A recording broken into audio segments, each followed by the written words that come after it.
when this happened, being 2024, before PoE2 Early Access came out, we had an 8 or 9 month league upon a Settlers encounter, and the result of that was a ton, and I mean a ton, of PoE creators who either went from full-time down to part-time or stopped streaming altogether because they just could not sustain themselves as a result of the releases being so far and few between, right?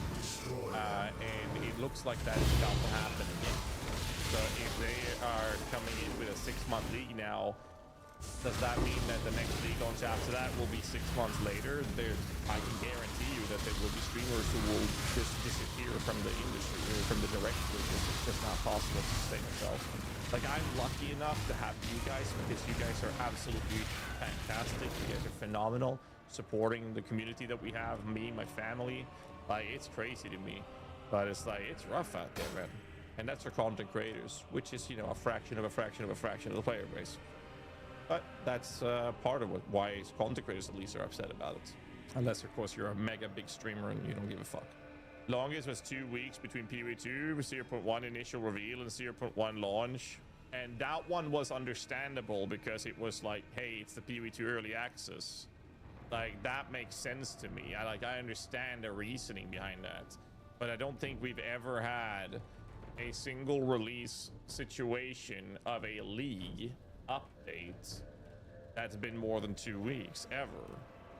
You reckon it's good or a bad thing that it's 3 weeks between reveal and launch? So my argument, my take on it is quite simple. For whatever reason, the launch will be end of May. That's locked in. So how do they then cater and handle the reveal information? Because they've already made a statement that there would be information about the reveal coming late April. So they had to make a statement late April that announced the date for the live reveal. And what would happen if they make that post late April and then say, well, the reveal is in the middle of May, several weeks later, a month later, and then more people would just want answers. Reddit would blow up, a lot of negativity would come from it. So I think that what they're doing is they're trying to push it to the point where, like, okay, well, we did release information as stated officially and publicly. So the reveal will then be as soon as we can after that, which in this case will be May 7th, just to make sure that they can cover and answer these questions. But like, I can already see it in front of me. You know what's going to happen, right? In today, tomorrow, and the next day, YouTube will be flooded with, oh my god, it's a 6-month 0.4 league, and be very concerned about the release cadence for the rest of the year. People will obviously give them credit to the new cinematic being fucking insane. It looks crazy.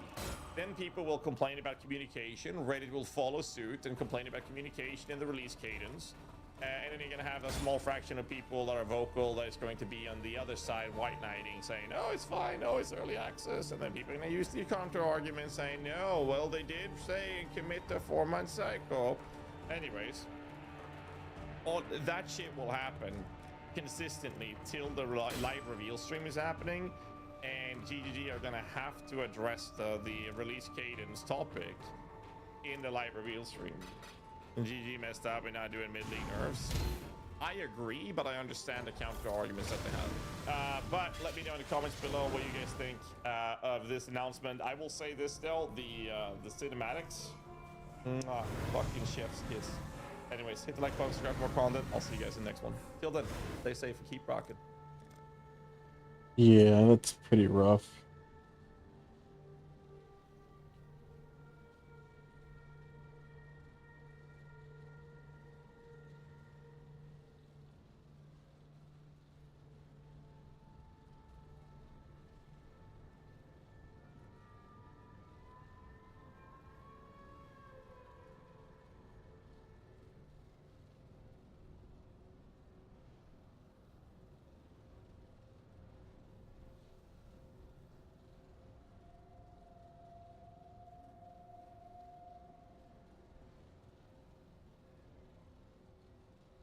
Has it been 4 hours? All right. No. What's up, guys? Always Rogue. By the way, if you're tired of this slideshow format, let me know if you think it sucks. let me know. Otherwise, I'll keep doing it because I think it's a good way to present information and talk about ideas. Anyways, let's get right to it. Number 1. Infinite Atlas stays. Yes, I know 0.5 is going to be the big endgame patch, but do I think they're going to completely abandon and rework the endgame that they pitched in 0.1 when early access launched? No. I think they're just going to double down on it. I think they're going to completely overhaul it, so it probably won't look similar, but it'll still have the essence of an Atlas map where you're exploring and you're going node to node and you're finding different biomes and you're finding different unique maps, and you have these lineage support anomaly maps, and you have these powerful boss maps, and all these different things, citadel, where you can do different kind of layouts and stuff. You think they're gonna double down on this, but I think we're gonna get tons of more interesting maps. We're gonna get player agency, so you're gonna be able to choose map layouts that you prefer to run, or maybe you can block certain layouts you don't want to run. Maybe they intertwine biomes some more in your selection of play, or maybe you want to find certain content or mechanics in your maps guaranteed that you can do that. So I think they're going to do a lot of tweaks, and I'm super excited and hyped for the endgame patch. But I think the infinite explorable Atlas, I think the essence of that stays. It just probably will look a lot different. And for sure, we'll get some direction. We'll probably get some questing.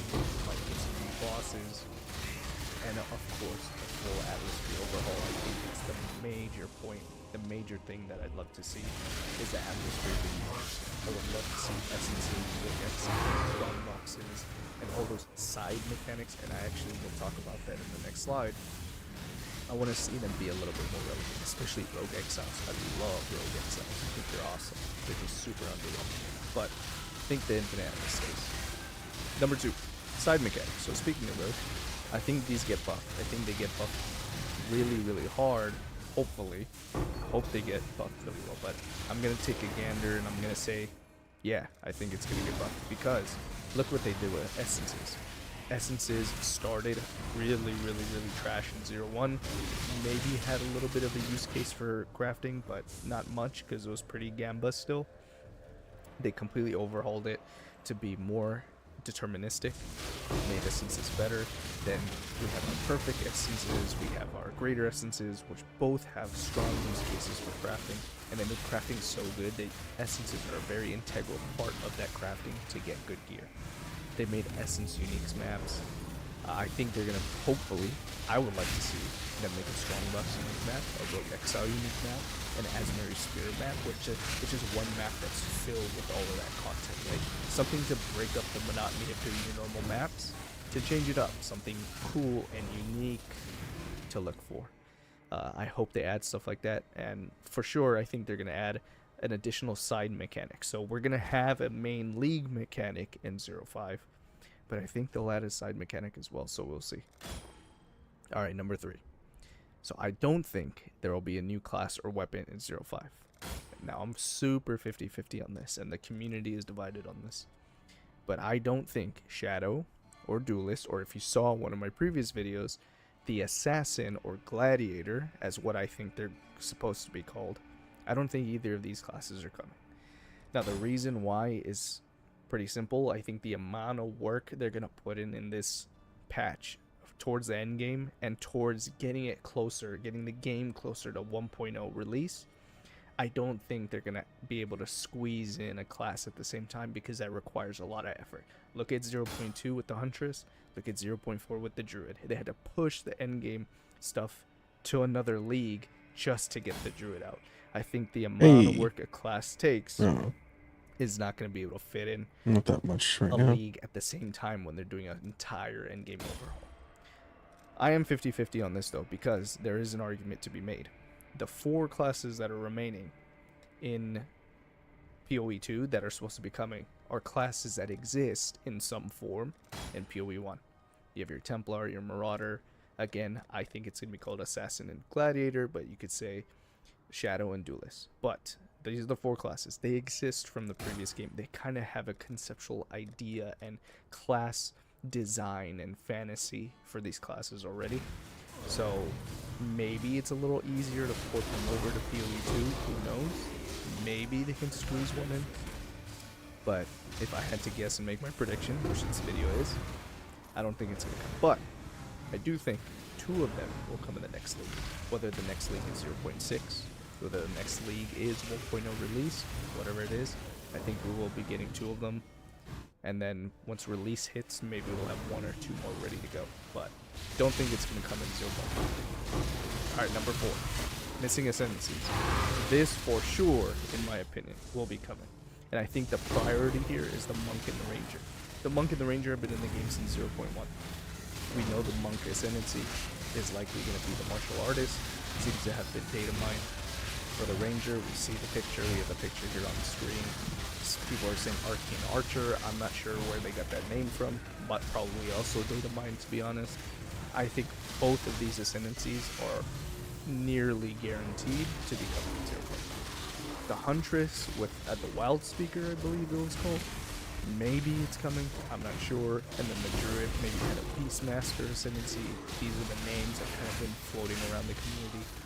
I don't think it's likely to come. So Monk and Ranger, I'm almost certain those 3rd Ascendancies are going to be coming out. The Martial Artist and the Arcane Archer. The Huntress, I'm kind of like 50-50 on.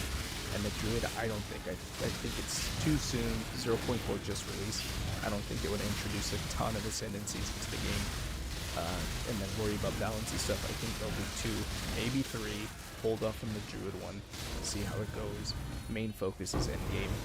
Balance is going to be a nightmare, so I don't know if they're going to introduce that much, but we'll see. Alright, number 5. New skills for existing weapons. So I actually went and took like a level 19 skill gem, and I looked at every single weapon type that's in PoE2. And the weapon with the least amount of skills in the game currently is actually Quarterstaff. It's for the Monk. They have 21 active skill gems that you can cut. And I think towards the bottom, like towards the end or even in the mid tiers, they're missing a handful of skills there, because it seems like there should be 4 skills in each row. Now maybe there shouldn't be, that's not design, but I think there could be a lot of space for new skills to be added within these realms. So I think definitely Quarterstaff and Spear tend to be at the lower end, around 21, 22 different skills. And here's a shot on the screen on our slide here of the Spear skills. We had Wind Serpent's Fury, which was an awesome skill. I love this skill. I thought it was super sick. That was used on the Lightning Spear Deadeye back in 0.2, and then it got nerfed, and it's not used anymore. Spear of Solaris has almost never been used. In fact, I don't think it has been used. Maybe there's some niche build I don't know about, but it's like they need to be buffed, so there's going to be balancing for sure, but I think there's design space for another top tier, like tier 13 skill to be added. So I think we're going to get new skills for sure, and maybe new skills could be transfigured skills, maybe they could be some kind of alternate version, but nonetheless I think we're going to get new skills for existing weapon types to change up the balance and introduce new build variety. Alright, number 6. Temple does not go core. Now, I know this is like also a big 50-50 point with the community. I think Temple was giga unbalanced. It was hard to balance. There's a lot of rarity tied to it. There was crazy layouts and snakes that people were creating, and the meta was just shaped around Temple. It was insane. People are dropping mirrors. People are dropping divines left and right. People dropping headhunter belts. I think it's too unbalanced. And then for the casual player, I just think Temple was way too complicated. It just took way too much knowledge and investment and playing around with stats and 12 hours a day of gameplay. I just don't think Temple is going to go core. Now, the only exception I can think of, which again, my prediction is it does not go core, but I can see it going core if they do some kind of rework. If they make the Temple have like very, very mini snakes that completely disappear after each run, and that there's some mini ones that you kind of build and maybe get some kind of crafting currency out of it for running it or something like that, I could see it going core in that instance. But as we know Temple now in the 0.4 league, no way in hell, in my opinion, does it go core. I think it would have to undergo a serious rework to fit into the game as a regular thing, part of the league. Now, I would love for Temple to go core, not because I engage with the mechanic or I'm a huge fan of it, but I like when there's alternatives to mapping. I like when there's mechanics on the side of mapping where I don't have to just run map after map after map. If I can do stuff like trials, or I can do stuff like heist or delve, or these outside of mapping stuff, Temple is a good opportunity for that. So I would like to see that. That would be cool. And final thing is Booba, of course. I don't think Booba is going to go anywhere. Atziri is going to remain in the game. But if Temple doesn't go core, I think Atziri is going to be repurposed for something for the end game. It's going to be a pinnacle boss for the end game, for some kind of corruption mechanic or vol mechanic or something like that. That's what I think. But let me know what you guys think. For sure, they're not scrapping Booba. There's no way. Prediction number 7. So, of course, there's going to be a new league mechanic, but what do I think it is? I don't think Delve is coming. I don't think Delve is coming because since 0.5 is the big end game overhaul patch, I think they're going to want us to run tons and tons and tons of maps to test out mapping, test out the new end game. So I don't think they're going to put a side mechanic like Delve that's kind of outside mapping. Of course, it's tied to mapping in a certain way with the sulfite and everything.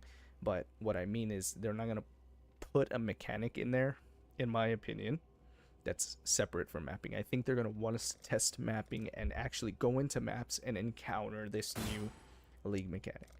Now, in my opinion, I also think it's going to be a PoE 1 mechanic, re-envisioned and redesigned, reworked for PoE 2. So it's going to come from PoE 1, and it's going to be altered in some way so it fits PoE 2. I don't think it's going to be a carbon copy. I hope not. If you've seen my last video where I'm talking about reworks, I talk about a lot of PoE 1 mechanic copy pasta, Breach, Delirium, Ritual, Expedition. The mechanics feel very much the same from the previous game, whereas Abyss felt way better, right? Because yes, Abyss was copied from PoE 1, but they changed it radically to feel very fresh and very different. I hope they do that with this mechanic as well, and if I had to guess, I think it's a PoE 1 mechanic. In 0.1 we didn't have anything. In 0.2 we had our Asmeri Spirit. In 0.3 we had Abyss, so they brought some PoE 1. And then 0.4 we had Temple. Now 0.5 they're gonna go back to grabbing something from PoE 1 in my opinion. And please Heist. GGG, I would love Heist. I know everyone's talking about Delve. I know everyone's talking about a lot of different mechanics, but Heist is cool. I love rogues. Anything with rogue. Always rogue. There's a reason. I like it. So I would love to have a heist in the game. Oh, and the screenshot. This is BlazeWorks video. Go check out his video. He did a prediction, and he actually showed this little thing with Bestiary, a little Easter egg that I think also got data mined, that there's Einhar in the game, and there's some voice lines in PoE 2 already for Einhar. So beasts are definitely coming to the game, but is it coming to 0.5? I don't know. But hey, Blaze might be right. This is a good find, so go check out his video. And this is the final point. Prediction number 8 is I think we get super close to 1.0 release. Now, how do we get super close? I think they add Act 5. I really think they do. While the interludes are good and playing 4 acts into 3 interludes is fun, I don't think they want to keep that for another league. I think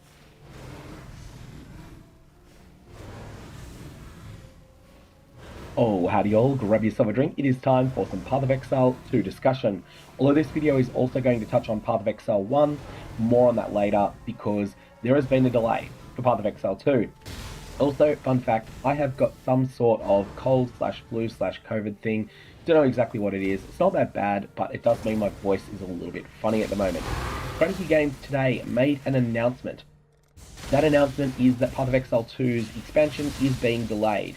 0.5.0, which is going to be called Return of the Ancients. Previously, we had been expecting this to be announced for the 30th of April for the live stream announcement and the 8th of May for the actual start of the league. Now, there were 2 reasons that was starting to look pretty unlikely. The first of these reasons is that there just wasn't really much time left until... I'm not surprised. I'm just not surprised with the delay. It sucks, but I'm not surprised whatsoever. I would have been shocked if there wasn't a delay. It's also like a good thing though. Like why? Again, I'm definitely copying here. I'm gonna assume a delay is a good thing. A delay to me means what they're working on is so big that they had to make such an egregious delay. Not egregious in like a bad, like you know, how dare they think, but like just they had to, right? It's my guess.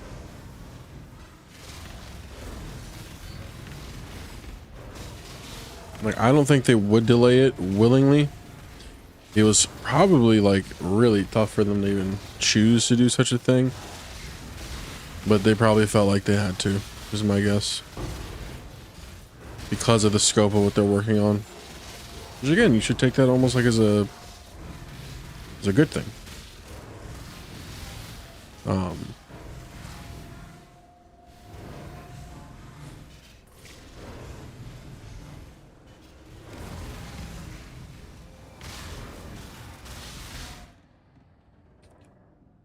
Let me say that one more time. Let's hear what he was saying. Announced for the 30th of April for the live stream announcement, and the 8th of May for the actual start of the league. Now, there were two reasons that was starting to look pretty unlikely. The first of these reasons is that there just wasn't really much time left until an April 30 announcement day. And one of the things with these announcements is that they're the biggest marketing Grinding Gear Games does. Marketing only works if people are paying attention to it, and it's not just the super fans that Grinding Gear Games need to be tuning into this, it's also the lapsed players. It's also the people that are like, oh, maybe that sounds interesting, but I haven't got around to trying it yet. What they need to do is have enough teasers in the interim that all of the most enfranchised players are not just paying attention to the game, but they're talking about it again. So they're evangelizing to their friends that might have already played the game in the past, and as a result, there's time for that news to spread. Well, April 30th, there kind of wasn't that much time for it to spread. However, May 7th, there is. So that's the first reason that they delayed it. The second reason they delayed it is that there is going to be a major expansion in the largest competing game in the genre, Diablo 4, which is going to be coming out on the 28th of April.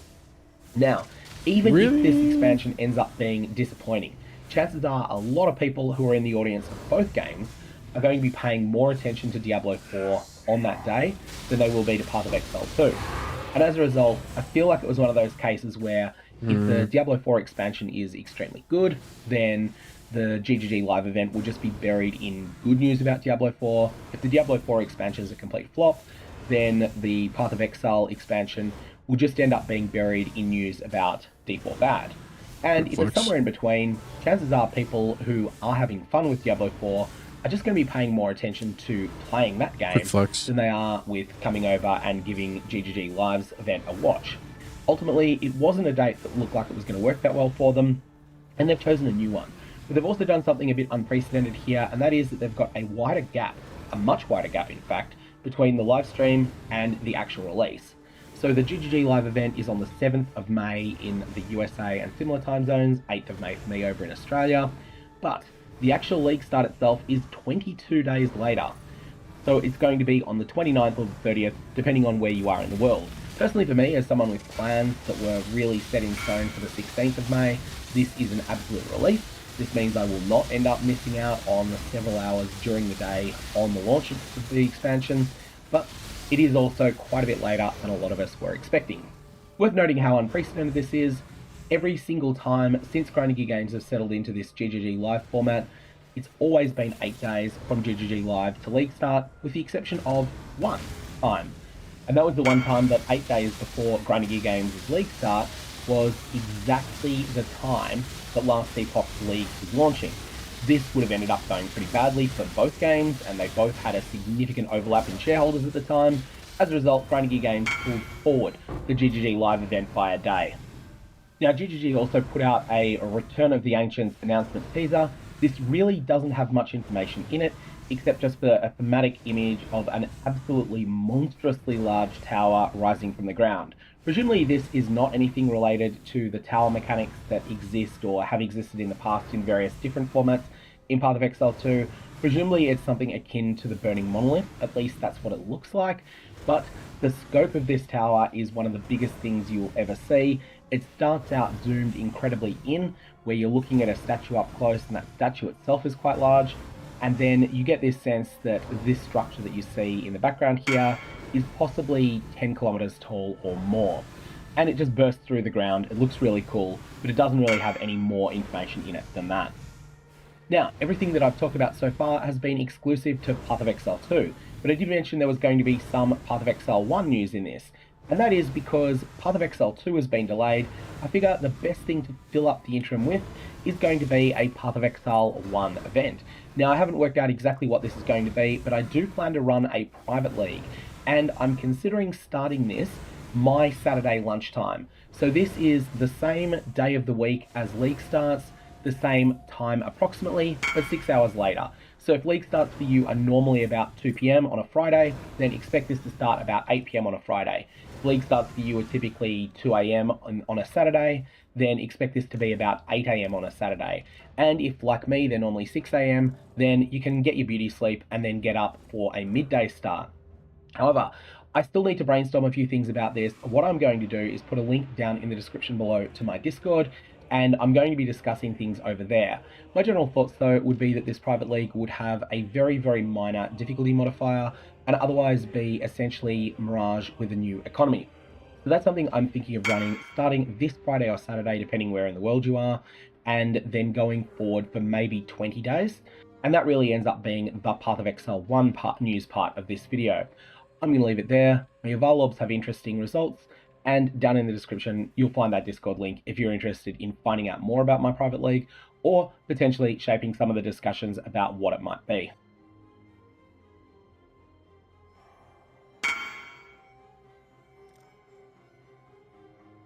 Guys, welcome to Project Default Attack, or Auto Attack.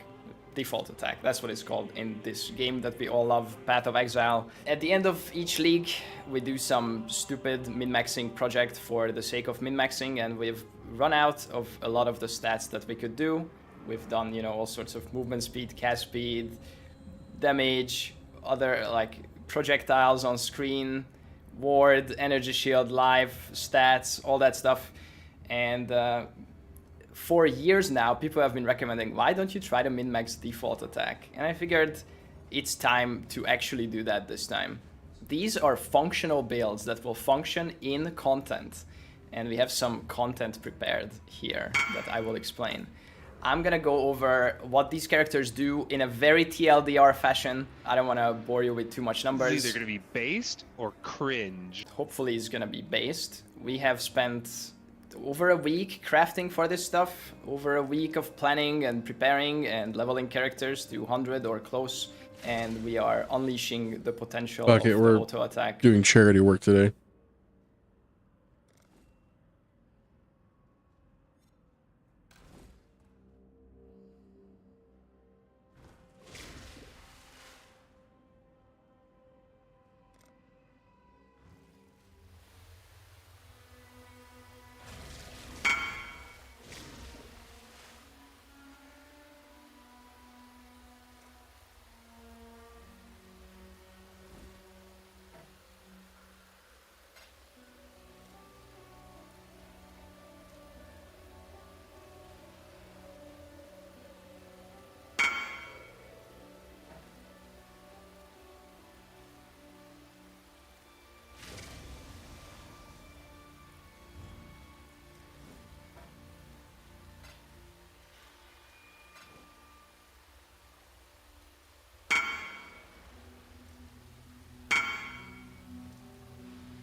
I've had people do nice things for me in the past. We do charity work here sometimes.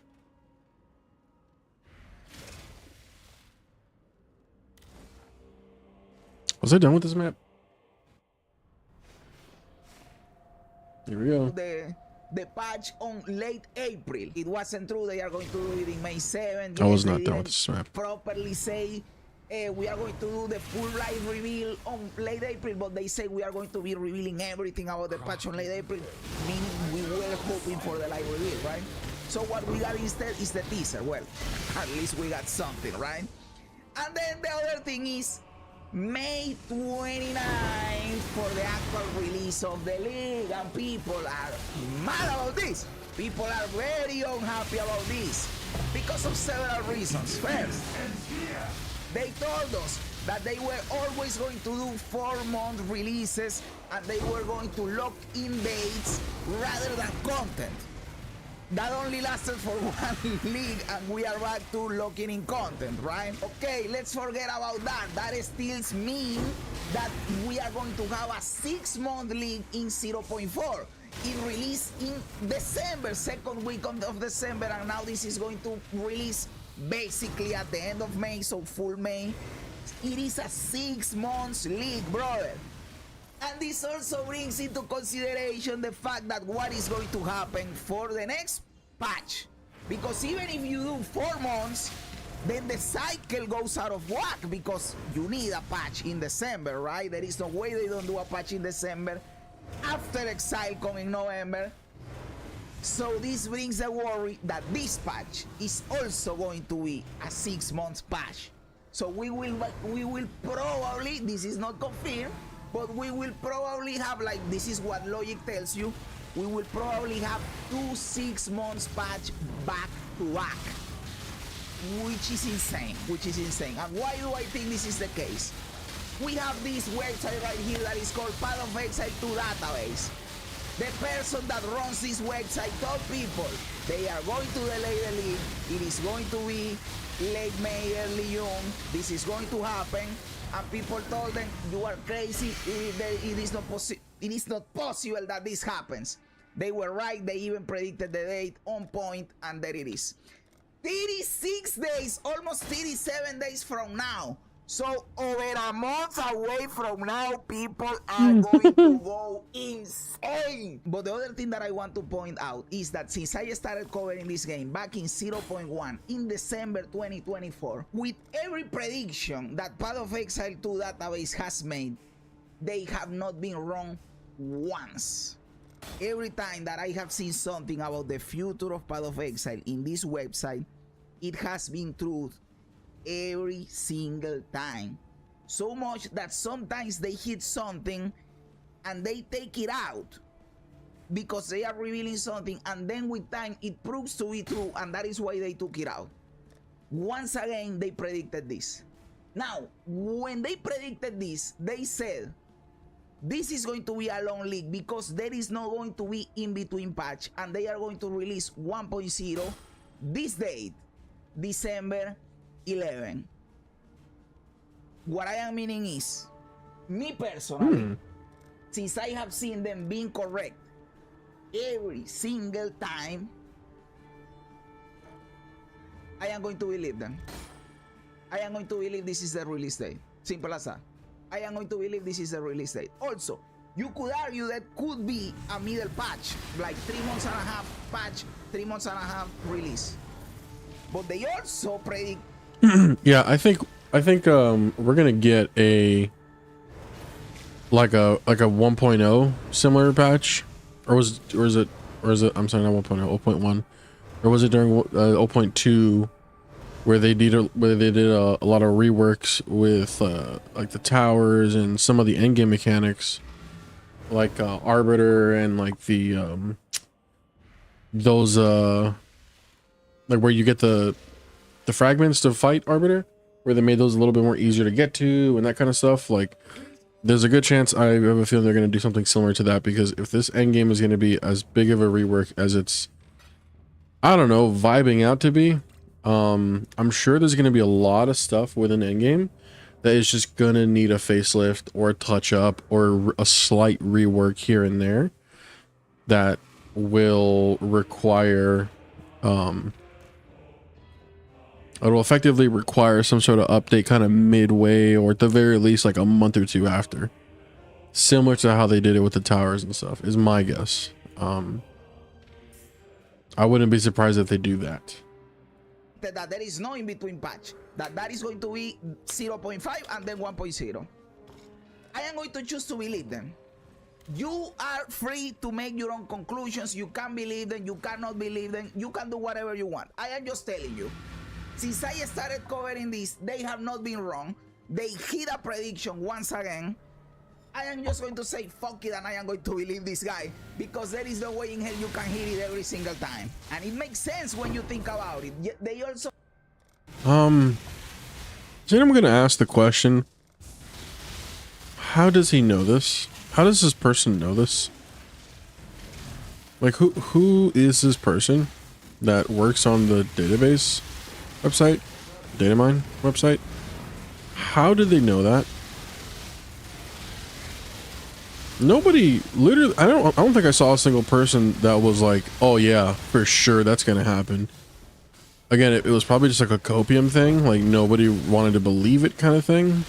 But I didn't see anyone really doubling down like, yeah, I know this guy's on it, like he's right, we're gonna get it in June. Or, you know, I mean basically June, dude, let's be real. At least for me, it just kind of begs the question, like, who is this guy? How does he know this? Does GGG know that this guy knew that? If so, do they care? If not, why? I don't know. It just feels like, why would you be okay with, I don't know, something about this just kind of feels weird. Like, how does somebody have this information?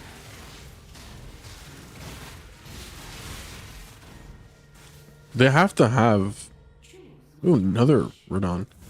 They have to have some insider knowledge for them to be able to come to the conclusion that is now that has come true now, that this delay was inevitable.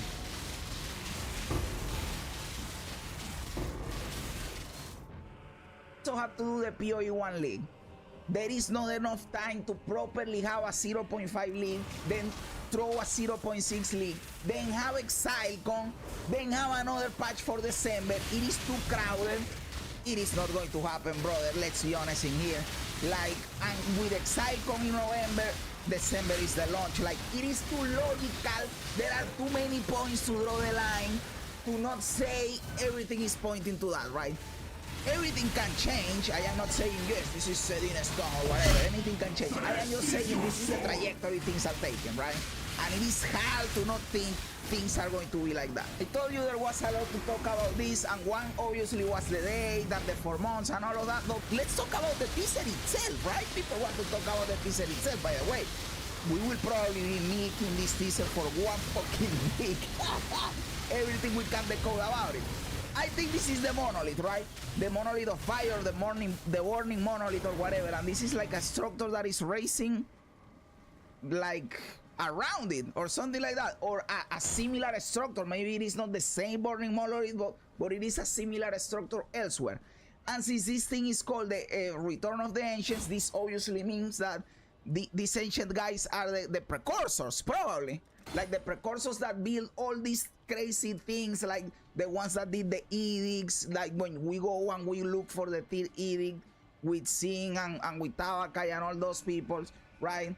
The architecture looks like that. And the architecture in the precursor towers looks like that. Everything related to the ancients and the precursors look like that, right? So I think it is related to that. Lore-wise, game-wise, it probably means that we will get like that connection in the end game. We were talking about this was one of my predictions for 0.5, by the way. So I will not say still that I hit it, but I almost hit it, which is we need further confirmation when the game launches or when the reveal happens. But I think this means that we are getting that quest line in the end game that connects when you finish the campaign and then you go to the end game, and you need a quest line to take you to the end game. The finish line is the Arbiter of Ash. He's in the Burning Monolith. Everything is related to the precursors. He talks about the 4th edict. The ancients did the 3rd edict. I think this means that we are going to get all that quest line that will take you all throughout mapping until you get to the Arbiter of Ash, and it will work like the quest line that we have in PoE1 with the Maven and with the City Exarch and with the Eater of Wars. It will work like that. Similar, it can be very different, but that is the logic behind it, right? And yes, I have PoE1 in here because I am flexing my mirror. I am very happy that I have a mirror. I am proud that I have a mirror. I am flexing it, brother. Now, mechanically talking, I don't know if this points at any mechanic. because as we have known before, they can separate the mechanic from the actual teaser or for the theme of the thing. For example, for 0.3, the 3D, we first got the 3D teaser, and then we got the Rise of the Abyssal teaser. So this can be the Return of the Ancients, is the bigger patch thing about the endgame reward, right? And not the league. So I don't want to say, hey, we are getting this league or that league. But I still hope we get Delphi is my number one thing that I want, but I still think it doesn't conclusively leads us to know what the league is going to be. But I will tell you one thing that I think I was also right, and it is the no-new class thing. Do you really believe that if they were going to release a new class in 0.5, they wouldn't show it with this teaser? They are announcing a delay on the league. No news for a while. They need something to keep calm. And they didn't say anything about a class. It is just a building coming out of there, which is cool. It's hype. No, that's hype. As showing a gladiator in there, right? So it's a high building. It is not confirmed, but I hold tight to my prediction of no new class in 0.5. I hope I am wrong. I want new classes. Don't think that I am excited for no new class. I want new classes. But I told you, I don't think we are going to get a new class in 0.5. And this entrenches me more into that opinion, because 0.2 they show the Huntress in the first teaser. 0.4 they show the Druid in the first teaser. They know that a new class is the hardest hitting thing that you can show, and they needed something hard hitting because of all these things that are going around with the delay, with the space between leagues, with the content drought or whatever, and they did not show a class. I don't think we're getting a class, guys. So for now, that is all that I have, but trust me, we will probably make more videos talking about this whole thing, because there are a lot of things going on with Path of Exile 2 regarding the space between patches, the time that is taking, 1.0, the promises made, and all of that. But for now, let me know what you think in the comments below. I love reading comments, even when they don't agree with me. Also remember to like the video, to subscribe to the channel, all that cool stuff. Guys, thanks for being here. You guys are awesome. God bless you. And remember, don't be afraid ever, because this is just a ride.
By the way, I have to tell you, when we check on Daniel here, before we look at his thoughts. Good morning.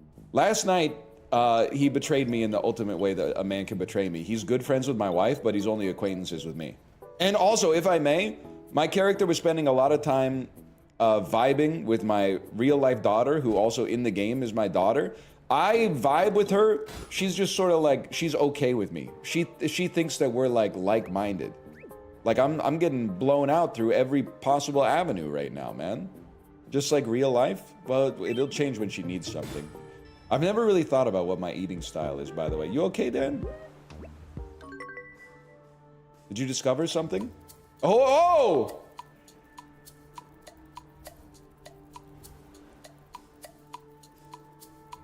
Wait. Oh no, he's gonna fall in love with my wife! No!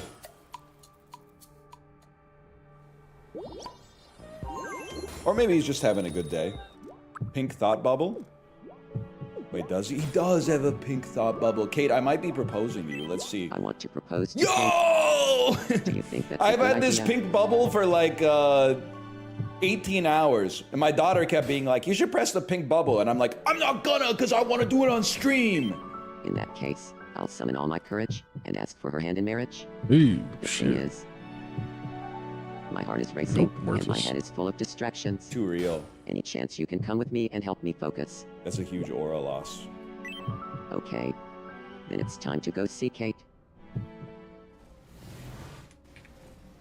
Hope you got a nice ring for me. An onion ring. Why the hell are you proposing in the home gym, man?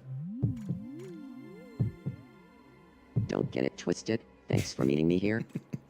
Of course. So,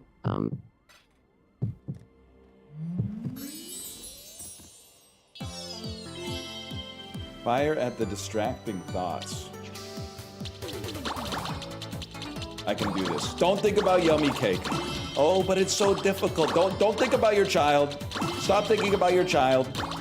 Don't think about, I don't even know what this is, man. Like hard candy? Don't think about chat. That's too fucking real. That's the realest. Oh! That's the realest shit this game's ever put out there. I actually have something really important that I wanted to talk about. Oh shit. Oh, what is it? You can do it. Well, Feminine here ass goes. hand. Oh shit.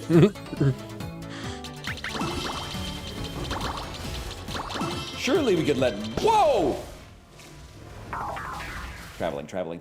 No, no, no, no. The thing is, I can't stop thinking about traveling. Oh It's no. everything to me. Oh no. So you're a big fan of traveling? Okay. I hope you didn't bring me here just to tell me that. Sorry, forget about traveling. There's something else. Okay. Oh shit. no, oh shit. Well, It broke here a goes. heart. Gotta lock in, brother. Okay, lock the fuck in, bro. Then start on the left. They come in. They're sending you many distracting thoughts. Next one's gonna come in on the right for sure. Guaranteed. Oh, shit. Whoa! Nice. Holy shit, it's a three-phase Nice. boss fight, man. the thing is, Kate, I can't stop thinking about you. You're everything to me. Oh, it makes me happy to hear that. That's why I brought you to the pain cave. Here it is. I'm just going to say it, Kate. I'm just gonna say it. 10 sets of 1 rep max lat pull downs right now. Damn. Kate, our daughter's always trying to fuck up our relationship. That's crazy.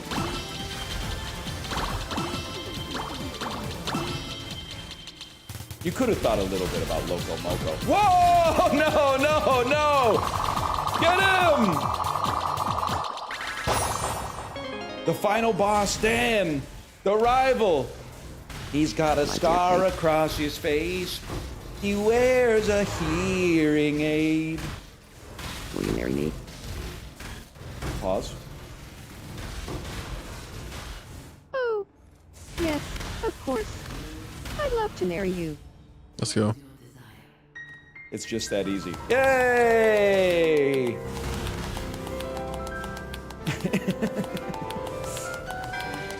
I'm getting a repetitive stress injury. Their love is giving me a repetitive stress injury. Please tell me it's Bob Dylan. It's our daughter. That's more appropriate. Connor McDavid, don't cry. Don't cry. It's okay. Leon Draisaitl's back, and he played really well last night. I think he got 2 assists.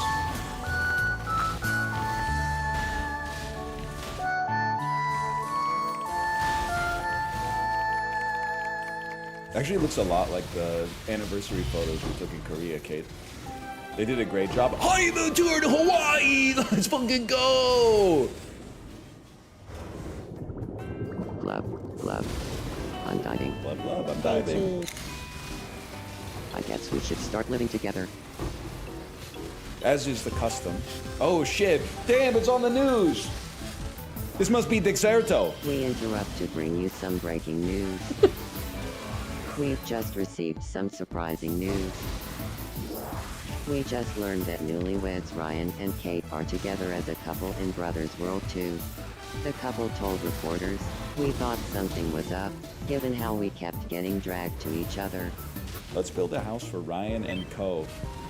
That is like how the government sees this, which I think is a little like patriarchal or whatever, but I mean, honestly, no disrespect, but I don't know why the fuck I built it so I'm looking at Austin Powers, Chat, and Dan when instead we could have beachfront property, bro. Like, that's kind of an unforced error. Say, do you have any ideas for what to call our household? If you have a good name for us, I'd love to hear I'm it. sorry, there's simply no other option. I know exactly what to call it. I'm not gonna read chat because then you're gonna think I got it from you, but everybody already knows what I'm gonna call it. Is this the most common custom name for a house on Twitch? In this game? It's gotta be, bro. La Casa. The La Casa is singular, I think. I don't speak Known as the La Spanish. Casa. Then we shall be henceforth known as the La Casa. Thanks for the excellent idea. I hope you'll keep checking in on us, the members of the La Casa. The hell is this? A Martian rock? A rock from fucking Mars, man? The Shun guys. Here for a round of pistol quiz. That's gotta go into La Casa for sure. What's the issue? Doo-woo-da. I want to try living with Daniel. No, that's a horrible idea. What do you mean you're ultra? We're married. We have a house with our child. We're a family. You think? Well, I guess I'll give it up for now.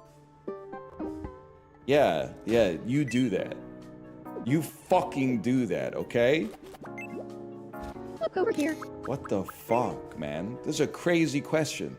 I gotta say, I bet if you not to air anybody out, I think you could tell who's living the life of their dreams based on what percentage of their Tomodachi Island residents are real people and what percentage of their Tomodachi Island residents are like characters from fiction. Like if you're playing Tomodachi life and your island is like a bunch of people from anime and stuff like that instead of like your friends and family, then I think it might be a cry for help or whatever. We have to put Daniel on Alcatraz. We have to put him on an island where he can't access the amenities. We do need to make Paulie Walnuts! Holy fuck! That's a great idea! So I think face is easy enough, but that'll come later. He definitely has a face. He's got a hell of a jaw on him. There'd be something like this, I think, but we could just get the hair right. Because it's kind of like that, but receding.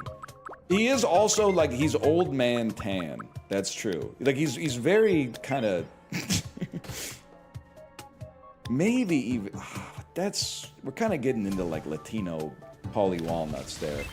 He definitely has hypertension. I mean, they've been eating a lot of cold cuts for decades. I mean, if I may,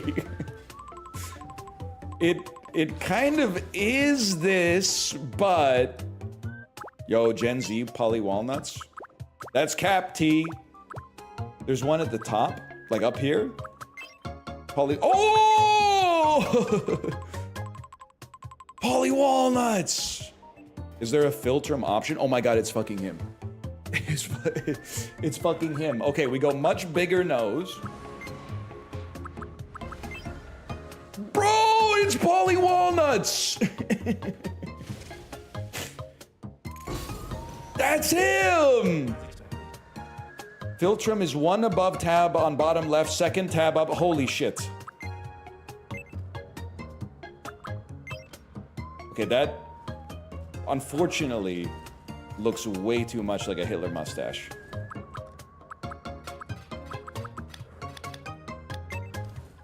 And no matter what you do, it seems to be getting more and more Hitlery, I think. He does look like RFK. Bro, I don't know if this is ageist to say this, but like, all men when they're born basically look the same, and then if you're blessed enough to make it to like 80 years old, all men look the same. So like, pretty much like, in middle age, there's like myriad types of men. There's like tens of thousands of archetypes of middle-aged men. There's like 5 male babies and like 2 male octogenarians. Like that's, it's just how it goes, man. They spread out and then they narrow at the end, much like the narrative path of a Telltale game. You start at roughly the same spot. Your choices matter. Just kidding.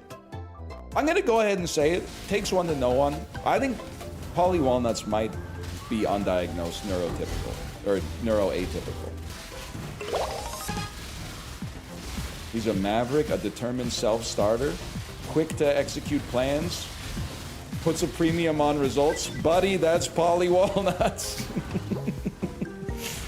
That's him right there, man. Can I say something? I mean, if you don't start by feeding this dude lasagna, what the fuck are we even doing here, man? He's gonna fucking go crazy for it. He's gonna go insane for this.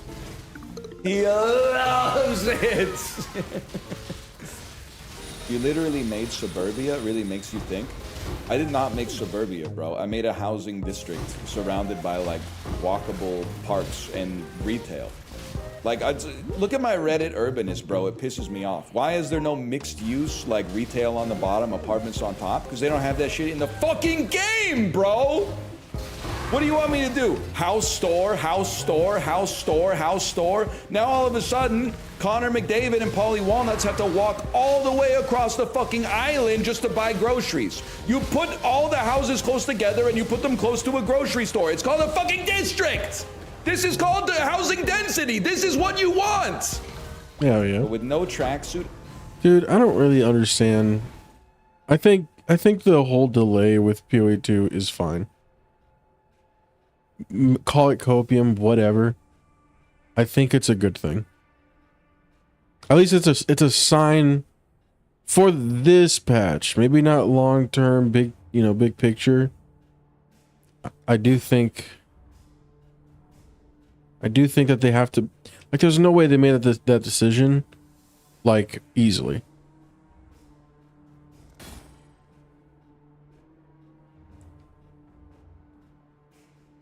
Let's see here.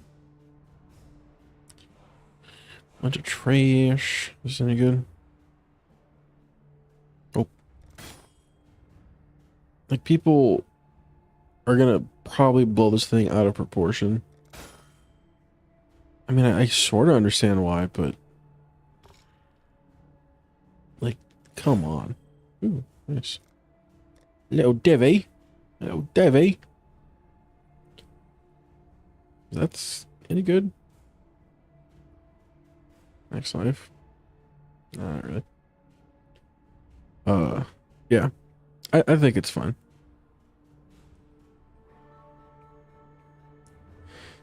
They definitely did that because they had to.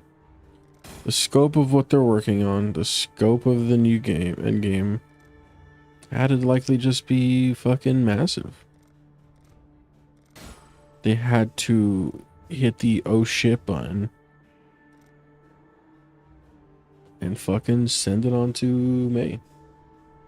I think we just gotta put him in like the...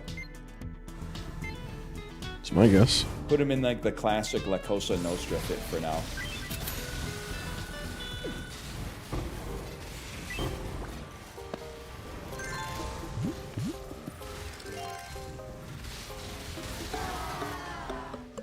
Bro, I'll get you your tracksuit. Just fucking chill. Oh man, he's talking Polly's ear off about shogi. Yeah, T, it's kind of like a Chinese version of chess. But get this, T, the pawns can move backwards, T. The pawns can move backwards. I'm feeling all over the place right now. Even mobsters have mental health issues, man. Maybe like a little slice of pizza will even you out. Yum. Yum.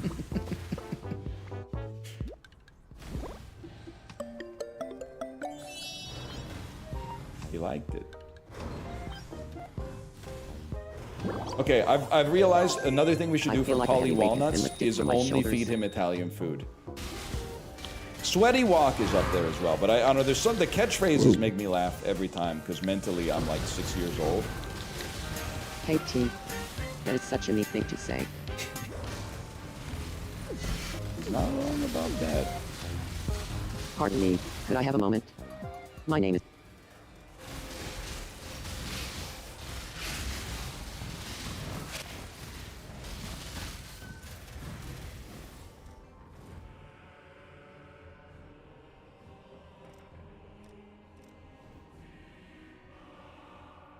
Is this any good?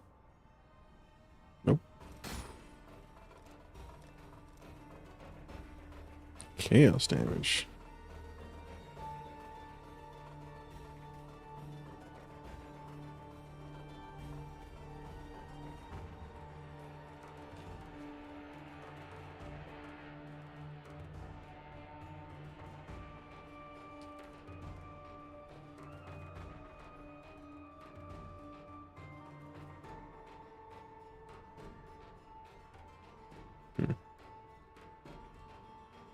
Makes sense.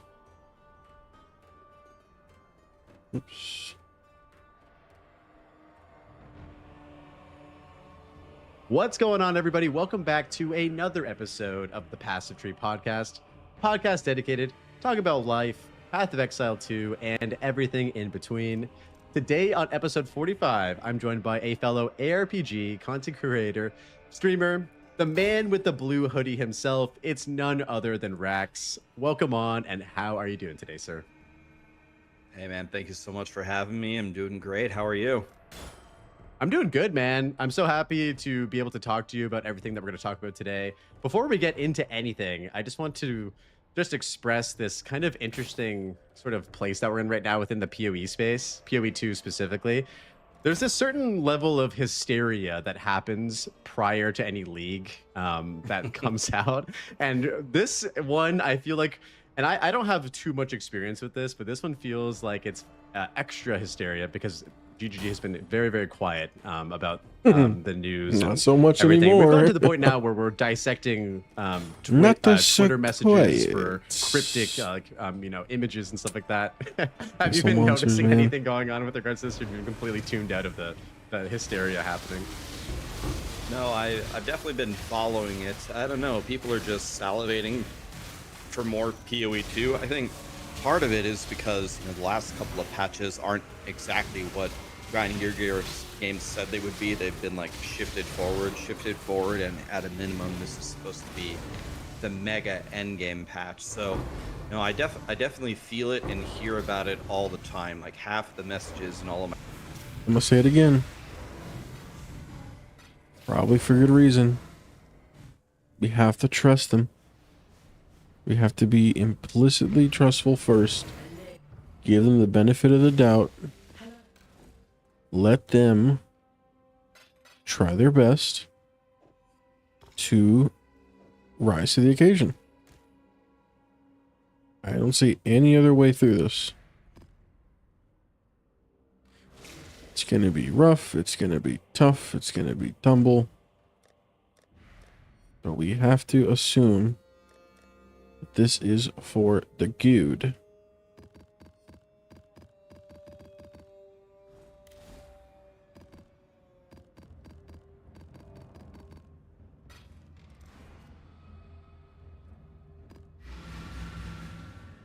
My streams are, Rax, are you ready for 0.5?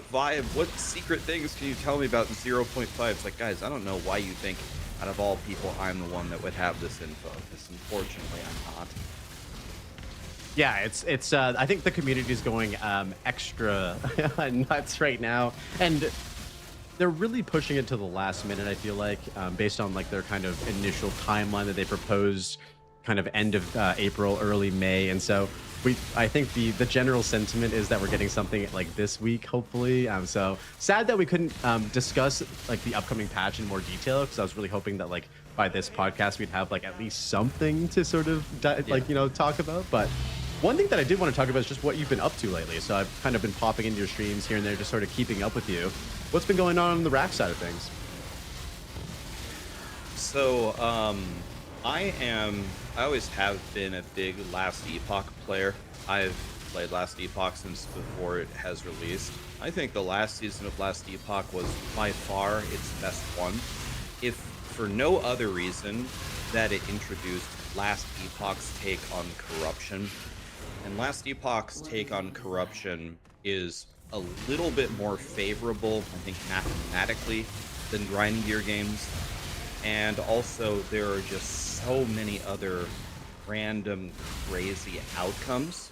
I think it's just so fun. Like, it's almost universally accepted that ARPG players love that last step. They love that gambling piece. It just makes for such interesting moments in ARPGs. So I played that for a long time. I made 3 full characters that cleared Uber Aberoth. I don't know if you ever played it or fought him. He's pretty tough. You ever fought Uber Aberoth before in Last Epoch?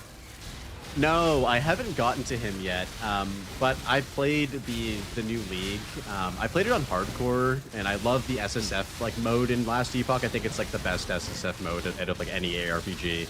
But I haven't done any like pinnacle bosses or anything like that. So yeah, that's where I'm at. Well, I mean, killing Uber Aberoth on hardcore is an unbelievable achievement if you can accomplish that. He's like a proper difficult pinnacle boss. Another like, Empire. Outrageous DPS. You have to It's like actually my dodge all of his mechanics. third one now? It's up there with like some of the PoE 1 pinnacle bosses. But then I actually jumped in for a weekend and played Torchlight Infinite, and again, I think I'm actually surprised more people don't play Torchlight Infinite. I know there is a pay-to-win mechanic with the pets in the end game. It is a free game. It's completely free, and you do not have to engage with the pay-to-win. Again, it's got a lot of good things going for it. Really good character progression, item progression. It has pretty good crafting. It has pinnacle bosses. It has a pretty deep end game. You could argue like deeper than most of the other ARPGs, except again, PoE 1. So I've played that for a little bit too, and now I'm just warming up on D4, getting ready for the expansion. Okay, busy man, mostly or all ARPG gaming as the last little while. I did see that you were playing Last Epoch for quite a bit, and it was it made me happy because I've been supporting like 11th Hour Games for a long time, like basically since they released their game into early access. I bought it. I love ARPGs as well. I'm such a passionate ARPG player, and I loved their like story, like kind of a band of like these guys on Reddit, these passionate ARPG players who made this game. And I have to say, dude, the journey that the game has been on has been incredible. I've like kind of stopped in once a year. I do my yearly kind of stop into Last Epoch and play it. And this most recent I guess season 4, this most recent season has been amazing. Like, it's been super duper fun. The corruption, as you mentioned, I feel like it was an interesting way to see their approach to corruption. They do have a lot of fun like outcomes, and I was just slamming everything. I just wanted to see what was possible. I had no idea like what I could even get half the time, and I just wanted to see some of the items were just like, you know, unusable, which was funny. Like you just literally couldn't use your item anymore. But yeah, I just wanted to ask you, sort of like generally speaking, like how have you enjoyed the journey that Last Epoch has been from 2020 until now? I think Last Epoch is probably third best in terms of the patches that they deliver and how much they improve their game. Obviously, grinding your games is pretty far ahead. I think any rational person come to that conclusion. I actually think the second company that has the second biggest patches is Torchlight. What? Torchlight, I think it's a lot of love from XD, who has been updating it like a maniac for like 12 straight seasons. But Last Epoch usually does a pretty good job. The problem with the way that they are updating the game is their seasons are just way too infrequent. Like it feels like we only get like 2 patches a year, but honestly, with grinding your game's cadence for PoE 2, it keep getting delayed. And again, we're seeing this potentially push back again. They're going to like seem like longer than a 4-month cadence as well. I think some of these ARPG studios are struggling just to keep up with this kind of demand or this cycle that we're used to doing. But when Last Epoch drops an update, it's usually pretty good. It's usually pretty well thought out, and if they can just add one winning mechanic every single patch, like corruption going forward, I think the game is already pretty great. I think the game is going to reach a ton of new audiences when it releases on console. I think each patch is really moving the game forward in a meaningful way, and that's all you can really ask for these days.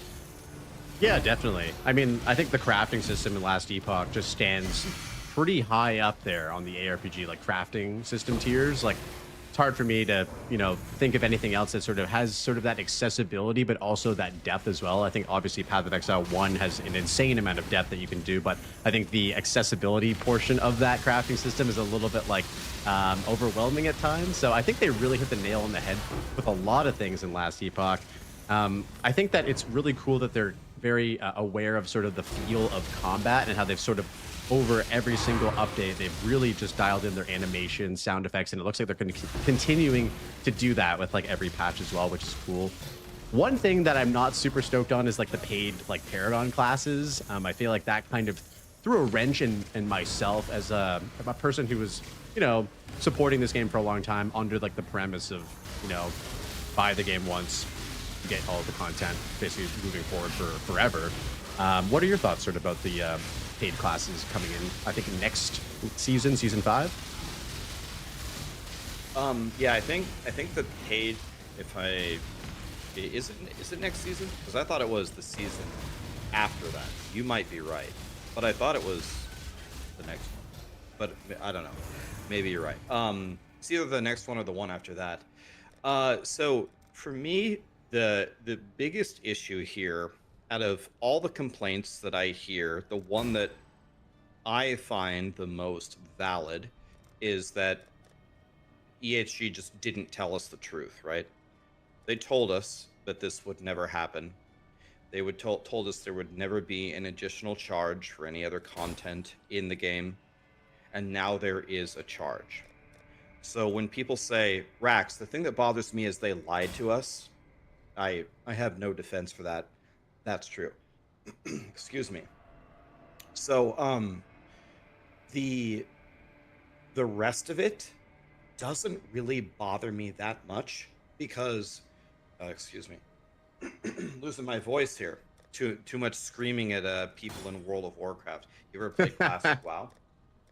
I've heard that you're playing. I stopped into Gazzy and DM stream yesterday, and I think Gazzy had your parses pulled up, and he was comparing your Shadow Priest parses. And I thought that was awesome that you guys are all playing together. Yeah, Gazzy has like a 99.5 or something. I have a 98.9. It's very upsetting, but I'll catch him. I promise you. Yeah. Sorry, I was losing my voice there for a second. Oh, you're all good, dude. So the fact that they lied bothers me. The whole rest of it, when I think about the whole process, doesn't bother me that much because EHG just flat out told us they're in the red. They're just losing money. They have a studio with a lot of bodies working on the game, and they're not making money. So we've got two choices. We either get bought out by somebody to increase capital, or we don't do that and we start charging more money just so we can keep going, or we just shut down Last Epoch. So the worst outcome for me is shut down Last Epoch or stop its development. If the game doesn't get better with these ARPGs, usually people won't continue playing this genre just for how the game is, right? We expect it in this day and age to be updated somewhat. It's something for us to do. So I'd way rather them take any path that keeps Last Epoch going forward, and then for how they're choosing to monetize it, it's weird because if you ask people, would you rather just buy an expansion, or would you rather get the expansion for free and then just buy the classes? Most of them will tell you they'd rather buy the expansion, but it's actually a little bit strange because assuming, this is an assumption, that the prices are the same, well, the second option is actually just strictly better, because you get the expansion for free and you only have to buy a subset of that for the same price. But it's the psychology of it, right? The way that the information is presented to you, even if option B is strictly better, it seems scummier. It seems kind of like a scam or something. And so people like it less. But when I think about it, a game charging money for an expansion or for classes in an expansion is a very, very normal thing. And I bought Last Epoch 2 years ago for $30. And I played it for maybe close to 2,000 hours. The rate of return on my money is outrageous. If there's another expansion for $30, and again, like we talked about earlier, if it moves the game forward, it's hard for me to get angry about that, you know what I mean? But I would love to hear like your opinion and tell me like where I'm wrong or where I'm not thinking right. I don't think you're wrong about that. I think the main issue stems from,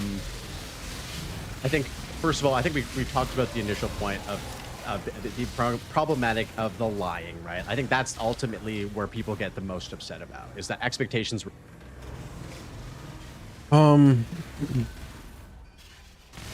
Maybe I'm just kind of a shill for companies in general.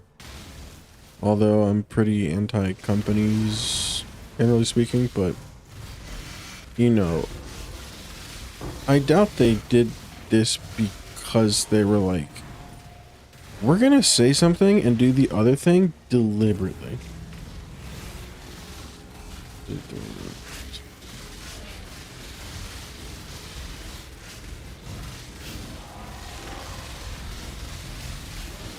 You and your squad?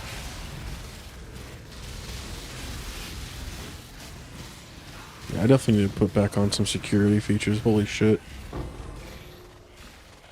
The fuck is up with this bullshit? Let's see here. And thanks for the chats. Helping my numbers. Spell damage on a bow? The fuck out of here. Wow. None of this shit moving.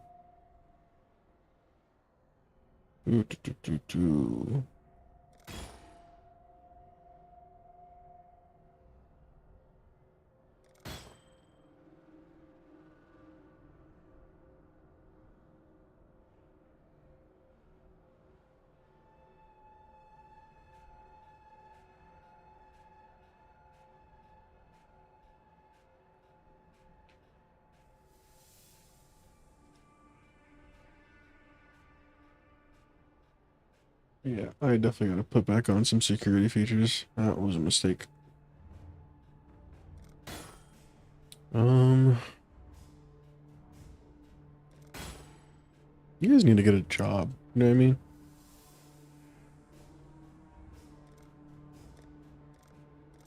Let's see,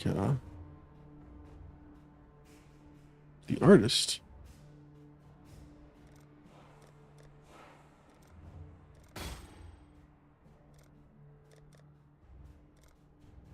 Yoki?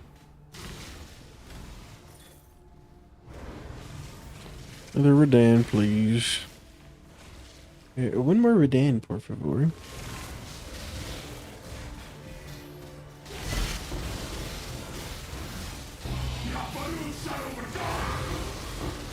Sure, I'm sure it will, dude.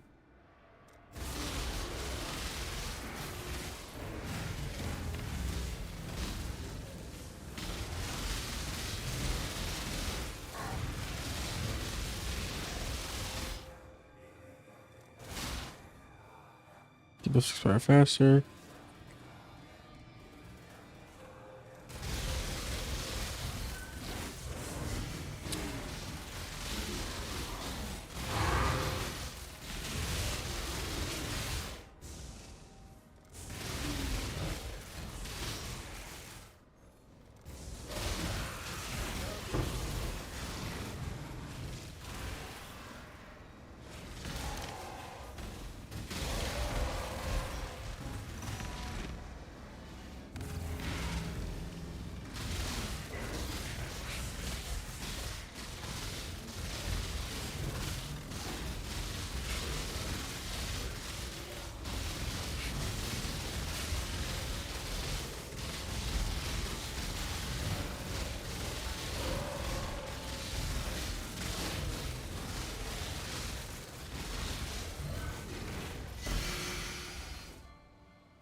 21 purity developments. Dog shit. Fucking horse cack.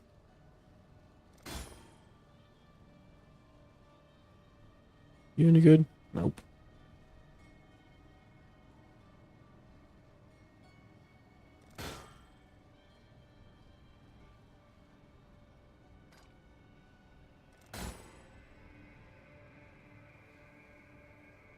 You any good? Not really.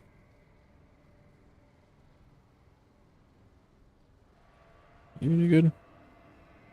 Nope. You any good? Nope.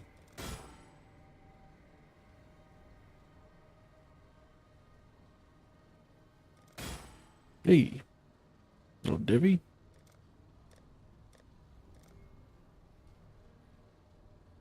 You any good? Yeah, not really.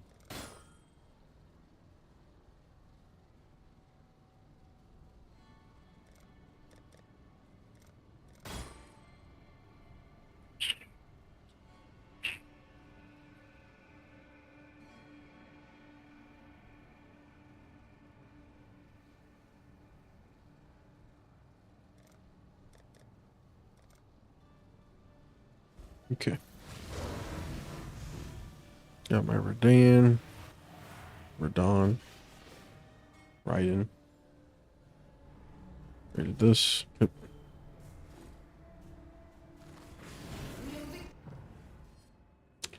Can I do this now?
Were set and then they weren't met. I think the thing that sort of supports that disappointment is whenever you charge for an expansion, you're charging for content.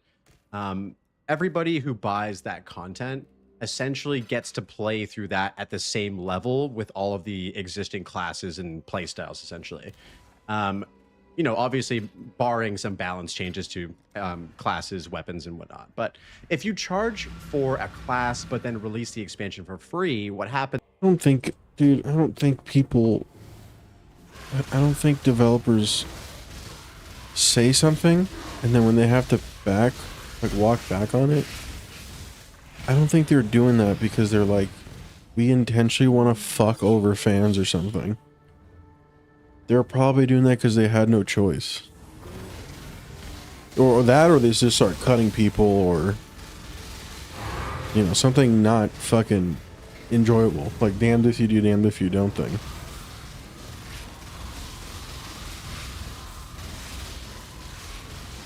Hello, passerby.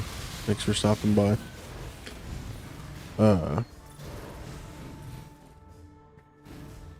Yeah, I don't know why people are all like pissing their pants over the fact that last Epoch devs had a charge. They literally said they're about to fucking, they ain't making any money. I think people expect a little too much for free these days or something. Same with PoE 2 having May 29th be the release for their update thing. It's like, I don't think they did that because they're like, We said 4-month cycle, but we're gonna do the opposite because we want to. I'm sure they had to. I'm sure they just fucking had to.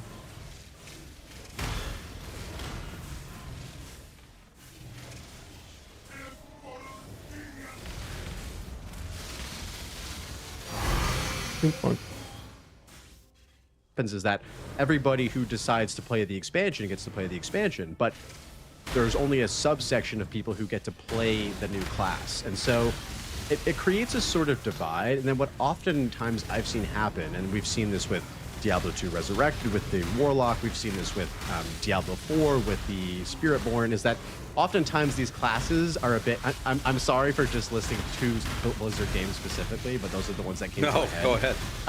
But those are 2 examples of paid classes that, while I did buy them and try them out, it felt like they were overtuned.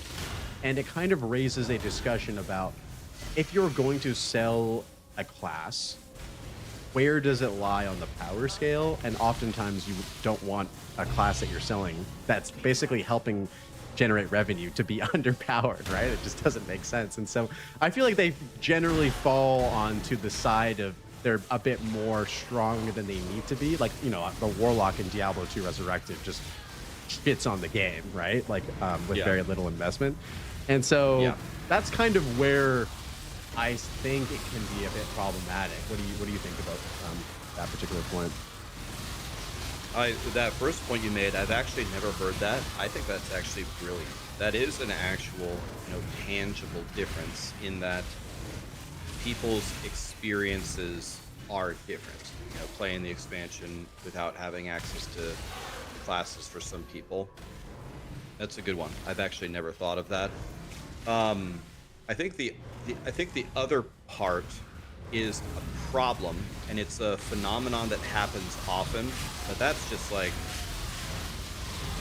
the developer's choice, or honestly the developer's error, for example, right? So like the example that everybody always brings up is the Spiritborn for the Diablo 4 expansion, right? About how stupidly overpowered it was. It's like 30 pit tiers higher than the next class. But the thing about that is that was just a mistake, because most of the reason why the Spiritborn was way better than the other classes was bugs. And, they were bugs that were crashing the servers. So Blizzard had to fix them. And you make a good point, and that's exactly how it is, where if you make a paid class, you certainly can't have it underpowered, because if the thing that you paid for sucks, then everyone who ever gave you money will hate you, and you're never going to get any money from them ever again, and they're not going to trust you. Yeah. But if you make it the most powerful thing, then you've betrayed everybody who's trying to play the game quote unquote fairly without, forking over the money for the new class. So honestly, I don't envy the developers' position on that. They are pretty much required to get it exactly right. Like, it's got to be really good, but not game breaking, and not so good that people feel like they have to buy it in order to even compete in the game. Yeah, precisely. It's an incredibly difficult thing to balance, and I agree with what you said. I don't envy developers having to sort of figure that out, but it is part of the paid sort of class debate, right? Is like, where does this thing fall under? And there's so many examples. I'm sure if I did more research, we could find more that kind of were in line with, they're generally, I think, stronger, and it makes sense, right? You can't really blame them for that. But yeah, I would love to move on from this topic. I think we're going to be talking a lot more about ARPGs, but before we dive into more ARPG related stuff, I'd love to get some Rax lore, if you're cool with moving on to some of that stuff.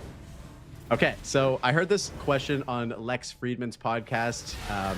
He was interviewing Jeff Kaplan. I don't know if you've listened to that one. It was incredible. But he asked Jeff Kaplan, when did he first fall in love with video games? And so I'd love to ask you that as well. So this was pretty much immediately. So my parents loved video games. So when I was born in '86. I'm old. So when I was a baby, I was just kind of sitting there on my mom's lap on the bed, and my mom was playing regular Nintendo, and she was playing Mario. And I remember, like, you don't remember that much when you're that young, but I remember watching the screen, you know, and I finally was starting to piece together little things. And I thought at the beginning I was just watching a cartoon and watching a TV show. And then one day, like, it just wasn't like making sense to me, like what I was seeing. And then I kind of like looked around, I looked down, and I saw my mom was holding some kind of device. And I finally remember when the light bulb hit, and my mom was controlling this character, and that's why this character keeps dying. And the moment I realized that, I said, "Mom, give me that thing." And I was just like, I started playing, and it didn't take long where it's like, all right, guys, I'm going to be playing the video games around here. This guy's suffered enough. He's hit enough piranha plants. He's fallen into enough holes. He's got hit by enough Bowser fireballs. Like, I'm going to be playing around here. But so I grew up playing like the original Zeldas and the Final Fantasies, and those were my favorite things by far. And then, like, I guess the first moment where I ever played a game where I was just actually in awe of how fantastic it was is when I played Final Fantasy VII. To this day, I still think it's the greatest video game ever made. I've played the other top contenders. I've played A Link to the Past and Ocarina of Time, and I played WoW for 1 million hours. I still think Final Fantasy VII is the best.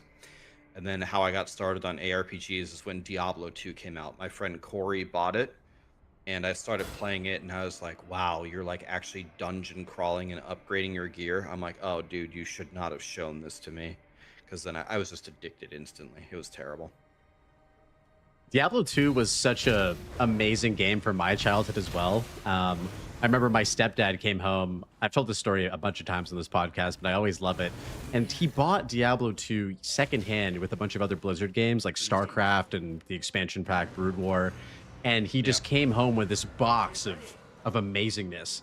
And I look back on this now and I think, what was this guy doing selling these games during like Blizzard's prime time? Like, why did he get rid of this stuff? Maybe it had already taken over his life or something. I'm very grateful for it, but I'm just like, I want to know like what this guy, why this guy was getting rid of these goated games.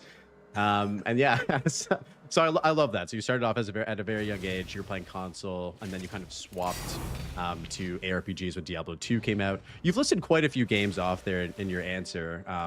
Don't hate me, but I've actually never played Final Fantasy VII, so I definitely need to go back and try that one. I don't know what I was doing at the time, but I totally slept on it. If you could say anything else, I know you talked about WoW, Final Fantasy VII, Diablo 2. Was there anything else from your childhood, early adult life, or even now that's been impactful to you monumentally as a video game? The other two, like more recent games that have kind of blown me away were the first time I played Elden Ring was the first time I played a Souls game, and unfortunately, I mean, this is a sad thing to say, but I'm just gonna tell you, probably the dumbest thing that I did was I streamed it. And it's not like any of the ARPG people that like normally watch us that were there that ruined it. It was the Souls community. The Souls community came into my stream, and they certainly tried their best to ruin my experience, but I mean, clearly they didn't do a good job, because I still think it's one of the best video games ever. I couldn't believe how good the combat was, how they built the difficulty, how big the world was, how many different stories and side quests, and how all your decisions mattered. I just couldn't believe the magnificence of that game. So that got me into like other Souls games. Like I played Lies of P, and I love that, and I need to Lies of P. properly play Dark Souls games now. And another game that I thought Dude, was brilliant that's a fucking good ass game. Baldur's Gate 3. I didn't quite finish it. I'm pretty far into Act 2, and there's 3 acts, and I heard the 3rd act's the biggest, so that game is unbelievable. Again, like a turn-based D&D game. And then Expedition 33 last year, I thought was just breathtaking. Just thought it had such a god-tier story and soundtrack.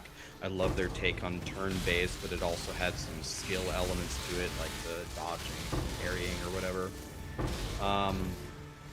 And then a lot of people don't know, like, actually the first video game tournament I ever won was a fighting game. I also grew up playing Halo. I went to a lot of tournaments for that. So I played fighting games, ARPG games, MMO. What I'm trying to tell you is I'm just a huge loser, man. I play so many video games. It's crazy.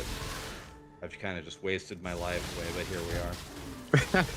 Hey man, it sounds like you were having a lot of fun throughout your life, and that's no way to waste. You're not wasting time if you're having fun, I think. And dude, I mean, you've made it your job, which is like a, you know, kind of a like pinch me, wake me up at my playing video games for a living type of moment. I feel like, right? Like you found what you love to do, and then you followed your path, and you decided to pursue that. And I think that's very respectable, man. So.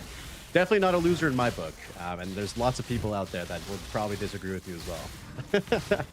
But you know what? There's one thing that I want to ask you that I personally don't know the story about. I'm sure that you've talked about this before, but I want to know the story about the blue hoodie, man. How did that happen? Okay, so they say like don't meet your heroes, right? This is kind of like that thing, like don't hear the story because it's way less magnificent than it would seem it would be. So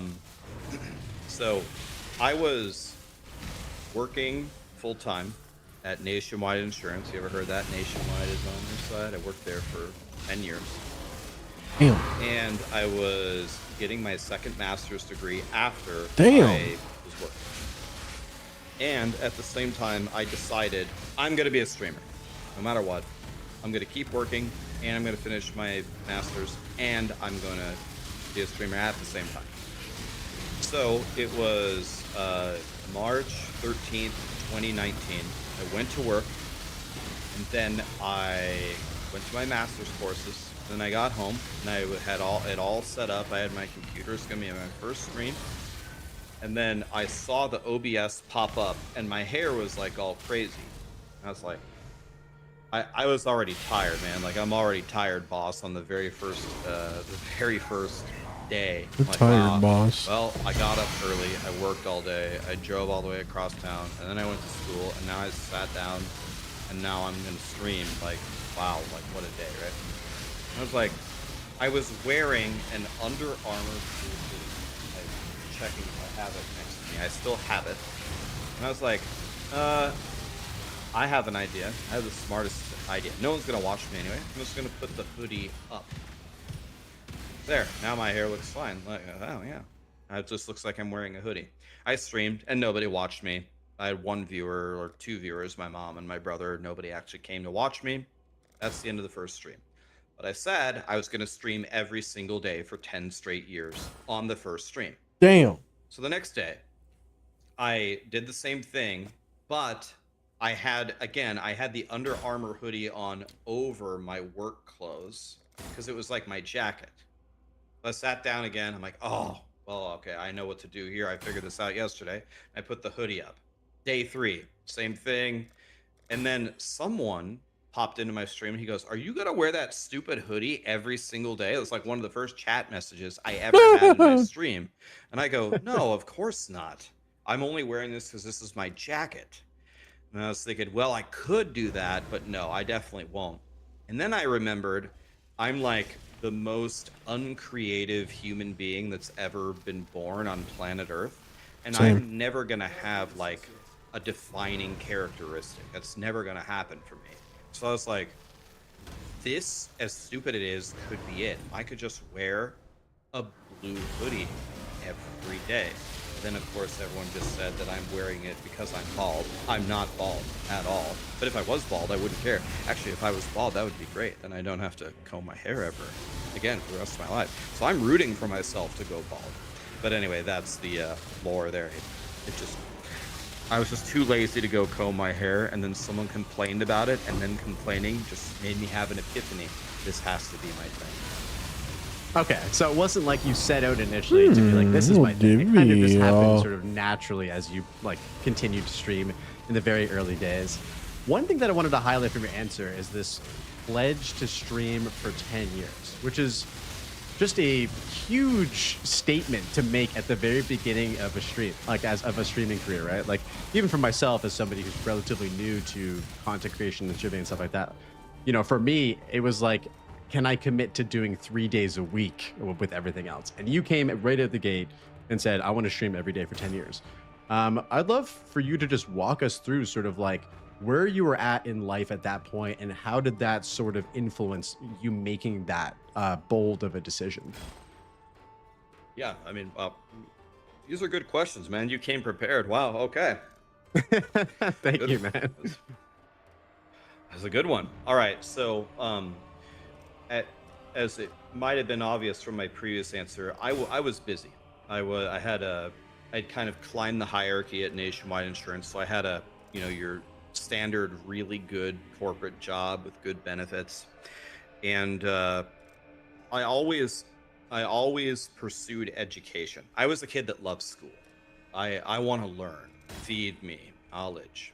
And since my job would give me was it $52.50 free tuition credit per year because of the corporate tax benefits. I don't know, it's like $52.50 or something. I can't remember the value. I always used it. So I worked there for 10 years. So it got me my math major. It got me my first master's. I have my CPCU, if you know what that is, Chartered Property and Casualty Underwriter. I have that degree. So then I was like, well, what do I do now? I mean, I'm not going to leave the $52.50 on the table, so I'm just going to go for another master's. So, okay, let's enroll for my MBA. It's more of I just love learning, and there's free money on the table. So my day was really packed. But when I started to look into streaming, I think I had a different attitude toward it than other people. Like, I love video games so much that I was looking at some other streamers, and a lot of them it's just kind of like a shot in the dark, right? They're like, well, I've got all these things going on. Let me sprinkle in streaming and see if I can get the snowball rolling. And then if it starts rolling, then I will pursue it. This was not my attitude at all. Streaming, even at this point in my life, was option A, and it was only option A. And the way that I came to that conclusion was I had spent so much time climbing, and I, had the basic necessities in life. I had a decent salary, I had good benefits, I had the protection where if I lost my job, I had so much education that I could just get another one, right? So I had the security there. And then I realized when I was sitting there doing my work, and on my other monitor, I was watching streamers like Al Kaiser and Mods, Riparian. That's cool. The dinosaurs over there. I was like, that has to be me. Like I just want to play video games all day long. It's different than my friends growing up. Like all my friends growing up, they loved video games, but for me it was something very different. When they fell asleep at the LAN parties, I just plugged 3 extra controllers in the Xbox, and I'd practice spawn killing and memorizing every spawn on Wizard, on Derelict, and Halo 1. And then when they woke up, they had no chance because I never went to sleep. Like I was so warm, like it started slaughtering them. So anyway, to get directly to your point, the reason why I came up with streaming every day for 10 years is because A, I wanted to do something unique. And I knew that I had to do something to make people notice me. I didn't have the blue hoodie at the time. I made the 10-year commitment before I started wearing the blue hoodie, or I knew that was a thing.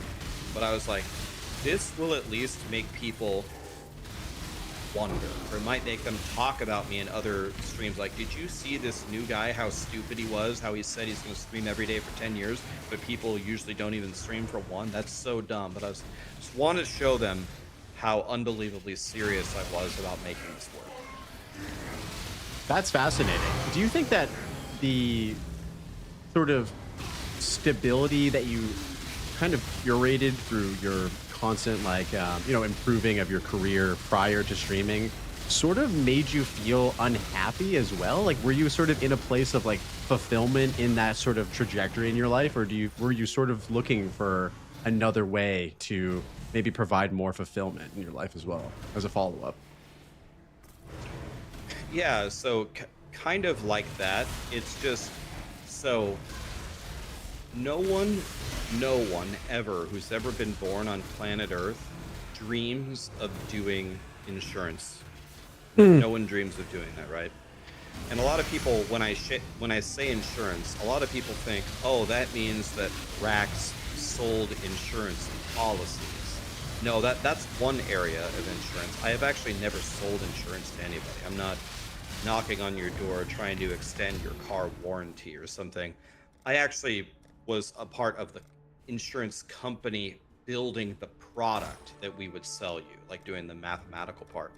So that part I love because I'm doing math, but the driving force between me getting out of what I was doing and into streaming was, it finally dawned on me that that is what I should be doing. Mention? The older I got, and when you're just going through the motions of your job, sometimes it'll become apparent, like, what should you be doing?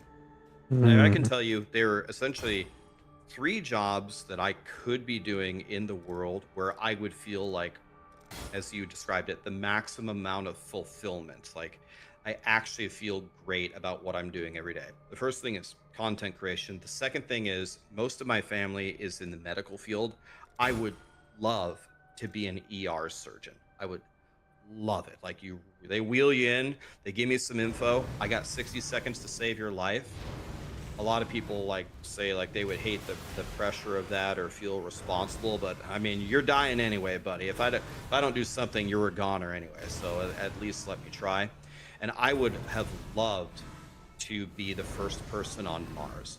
I was actually going to go into aeronautics instead of mathematics, but my family didn't have the money to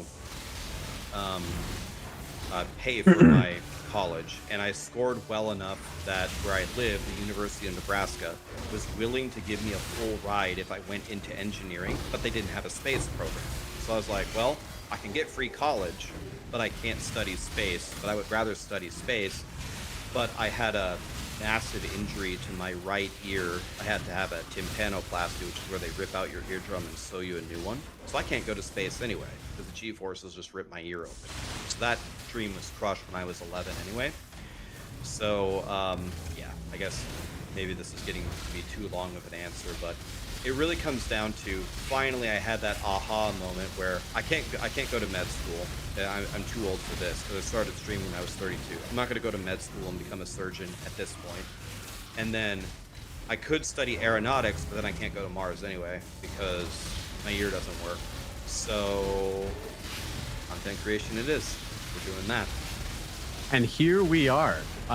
Yeah, I feel like it would be crazy. Hopefully this happens in the future where we get some sort of access to like alternate timelines, and I want to see like, you know, the timeline where Rax goes to Mars, and then he's also an ER surgeon. Like, there's a lot of potential with this. You know what I mean?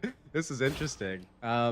Okay, so when you started streaming, I went back and did, you know, sort of, you know, I clicked that oldest button on your YouTube channel, as I do with everybody. And I saw that your first YouTube video was from 7 years ago. Also, side note, before we get into this, I just want to like ask you, how the heck did you make all of your thumbnails cohesive over 7 years? I don't understand how that's possible. Like, even for me, as somebody who started making YouTube videos like a year ago, my thumbnails are all over the place. And I'm scrolling through your thumbnails. I'm like, every single one has the same format. Was that like something you just, you hit the nail on the head with the first one, or you had to go back and adjust them over time? Shed some light on that. All right, so again, I'll give you a story here. You've asked me several questions I don't think I've ever answered before. This one might be interesting. Okay. So in the final years of when I worked at Nationwide, I used to Nationwide is on your side for all the high-level AVPs and VPs to present at the huge meetings. So there were a bunch of different people that were making these presentations, but a lot of the AVPs noticed the one that I was working for, his name was Rick. They liked the way that they liked my style in doing it. It's kind of like how the Google Doc, how I do the Google Doc, how it's very like direct with no fluff. That's how It's probably because I was a mathematician, right? Like I try to do things efficiently. So I somehow got voluntold to be making all the presentations for everybody. Then there was a girl named Caitlin. She got hired into our department, and she came up to me and she was like, "So Ryan, you, the way you present information, I love it. But do you realize that you are the world's worst like artist? Do you understand like the whole like color palettes that you have here are just completely wrong?" And I go, "I did know that I'm the world's worst artist, but I don't know how to fix it, and I put no effort into it." She said, "I'll make you a deal. I'll teach you how to make artistic things, and then you just implement it and make your presentations less shitty." I go, "I would love that." So she taught me about like all these contrasting colors and how centering everything is literally the death of any art. That's not what you do. And she walked me around the huge building we had and looking at paintings and the rules of thirds.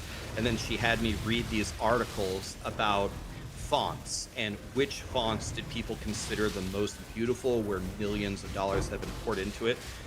Fun fact, the voted most beautiful font is Gotham. So Gotham is usually not an available font in a lot of word processing documents. So the closest font to Gotham is Century Gothic, which is a font in most documents. So you'll see like anything that I make, if I have the choice, I make it in Century Gothic because I learned from Caitlin. Anyway, when I started to do that, I noticed that I had to make so many presentations instead of just the few I was making for Rick, that I had to make a template. And then when I made a template, I built an Excel file where you would just answer some questions and it would create you a PowerPoint. It would just fill in my template. And it looked so organized and beautiful. I was like, wow, this brings a tear to my eye. Thank you, Caitlin. So I put in my 2 weeks and I get all my work done, and I'm sitting there at work and I go, okay, let me make a template for every thumbnail that I'll ever use. And I go, okay, so what is a powerful thumbnail? Then I started reading about it, and they say, don't have too many words, have one central image or one main image, yada, yada, yada. And I learned from Caitlin about shadows and different like opacities, and I put a bar across the middle, but then I tilted it, and I purposely made it not perfectly centered, because that gives me the opportunity to put an additional line at the top if 3 words doesn't explain it. Then I put 3 or 4 words, a main image, and then I put the game in the back, and I go, this is probably the worst thumbnail template ever, but I at least checked all the boxes of what I read on the internet, and Caitlin would approve of me doing the different like opacities with the bar across. And then I did that for a few years, and then my brother works on my YouTube with me, and then right before Diablo 4 launched, I had a meeting with my brother, and I go, all right, this is the moment. We've been doing this for 4 straight years. We never changed the template. Should we change it? Because the meta is get the webcam and go, ooh, ah. And because, you know, you have your face really big and it builds brand recognition and it's scientifically proven to get you more clicks. And Lee and I were just sitting there like, I would rather die than make those kinds of thumbnails. No offense to anybody who makes those. So I was like, I just can't do it, man. So let's just keep what we're doing. We're keeping it forever. We're never changing it. That's the lore of that. That is so interesting, and this is something that I immediately keyed into with your content. And I've been, following your journey for quite a while now. But I just wanted to know if it was sort of a conscious decision to make right out of the gate, which it was. Also, shout out to Caitlin. I mean, she gave you so much valuable design and art advice. I feel like that is stuff that many people that I know currently still do not possess when it comes to content creators or even people who just generally like art and stuff. They don't know about the rule of thirds and color theory and contrasting colors and fonts, the actual knowledge that you kind of learned from Caitlin about or I guess from her and from, you know, your own resources as well about how to choose a font appropriately and stuff like that. Like, that's all amazing. And I just think it's super cool that that was sort of like a decision that you had decided to make right out of the gate. And that's been consistent over so many years. So that is so cool. Okay, so talking about Diablo a bit, I don't want to spend too much time talking about Diablo, but I would like to bring up Diablo with you because that's such a core part of your story. And so if I'm not mistaken, your first YouTube video was about that's visible on your channel. There could be content that's unlisted or something, but the first video is you playing Diablo 3. So essentially, talk to me sort of about Diablo 3. How was it the game you started making content for or streaming? Like, what was that like? I started on D3. Again, a little bit of story. This one's way shorter. Again, I'm taking streaming seriously. I made the thumbnail. I have a plan. I'm gonna stream every day for 10 years. And I was sitting there and I was like, all right, I essentially have 3 choices. I can start streaming in 3 different categories. I can start streaming in WoW, which is probably the game I'm the best at. The problem with WoW is I don't know what the future of WoW is like, and I would be one fish in a gigantic sea, right? There's so many people who stream WoW. How do you get people to even notice that you exist? It's a huge problem about becoming a streamer, which we can talk about at some other point. So WoW was an option. The other option was Halo. I was a good Halo player. Went to a lot of tournaments, played online a lot. I was like, I could play Halo. The issue is, I don't know what the future of Halo is like. And, you know, at this point, starting at 32 years old, although I would be very, very good, I would never be the best, ever. And there really didn't seem to be a market, really, for anyone who wasn't the best. What do? You log in and you play, but you can't really make too many guides about Halo, or what kind of content would you even make? I don't know. And then the third option was to play Diablo 3. It's a game that the Diablo franchise had been one of my favorites forever. Admittedly, I liked Diablo 2 better than D3, but I knew at some point Blizzard would release Diablo 4. And whenever they did, I was hoping that would be the metaphorical end of my life, where I would just blast it, you know, all day long, and that would be it, and say goodbye to your friends and family kind of thing. So when I was considering the 3, I was like, okay, this seems actually very obvious. I just streamed Diablo 3. We're gonna stream it for multiple years, and everybody cheats in this game. Everybody uses map hacks, and everybody bots, and everybody cheats to get perfect gear. I'm never going to do any of that stuff. Shit. I was just think just looking at my XP. I actually think I have a legitimate I was like, oh chance to boy, I beat wonder where them, I'm so at. that I it want to get to became level like a 100. crusade, like, can I beat the cheaters? Da da da da da. And then the cheaters hated me, and then they made discords, and they didn't know it, but one of the cheaters out of all the cheaters would be my friend. And then I would make a fake name, and they would invite this random fake name, and I would hear them. I would actually see all the conversations that they'd have about me. They'd spread lies about me, saying that I'm cheating. They'd post it on Reddit.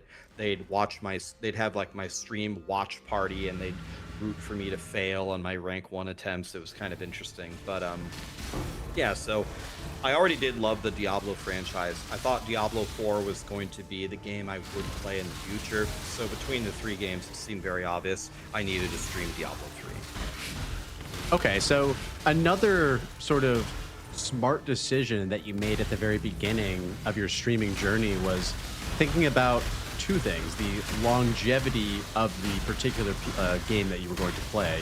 You just vocalized you sort of didn't know where WoW was headed. You didn't know where Halo was headed, and that sort of helped you solidify in your mind.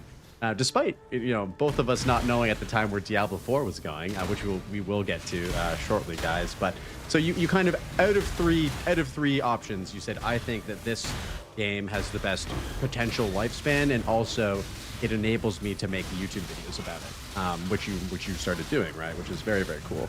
And it's something that, again, people don't necessarily think about when they start making content. Like for me personally, I started making YouTube videos because I fell in love with Path of Exile 2. I played Path of Exile 2, I beat the game on hardcore, and I said, I'm going to make a video about what I learned. And there was no, future thought about, should I stream this game? Should I, whatever. It was sort of like a passion thing. But it's cool to hear sort of that when you decided to have this 10-year goal and make this a reality, you approached it from a very sort of smart way of going about it. And I hope that, folks who are thinking about potentially starting to do this, while passion is a great aspect to have, of course, if you want to do something that you love. Obviously, Rax is very passionate about gaming. He's also approaching it with a very, sort of analytical sense as well, smart way to do it. So it's cool, man. Okay, so Turn Diablo everything into a math problem. Well, I mean, it makes sense based on your history, like you kind of have sort of that way of thinking already programmed in your brain. So, connecting the dots and hearing you express how you made these decisions or come to make these decisions totally makes sense. But it's just, yeah, it's cool. It's cool to hear. Very different from how I would operate, which is interesting. But yeah, so I wanted to kind of move. Yeah, for sure. I want to. No, you're good. I'm trying to segue here, and it's tough because there's so much to unpack with the Diablo stuff. Like, if we had another hour, I would love to get into sort of what you just mentioned about the, the hate watchers and the botters and cheaters and stuff like that. I feel like that's some hidden stuff that we could definitely get into. But I think with Diablo 4 specifically, it's a pretty interesting journey because, not only for myself and yourself, but I think for the general community, there's sort of a very polarizing game. If you like it, you like it. If you don't like it, you don't like it. And there's not too many people that kind of fit in the middle. And I do think that it generally, the game has sort of a bad PR image, unfortunately, due to just, design decisions and probably development as well with a lot of the issues that they face with it. Are you able to share any of your high points with Diablo first, and then we'll get into sort of the low points with regards to the game? All right. So we're talking specifically about Diablo 4? Yes. So according to me, one of the high points about Diablo 4 is something that people never see. It's something that happens in the background. I think for a long time I've been very close with Blizzard.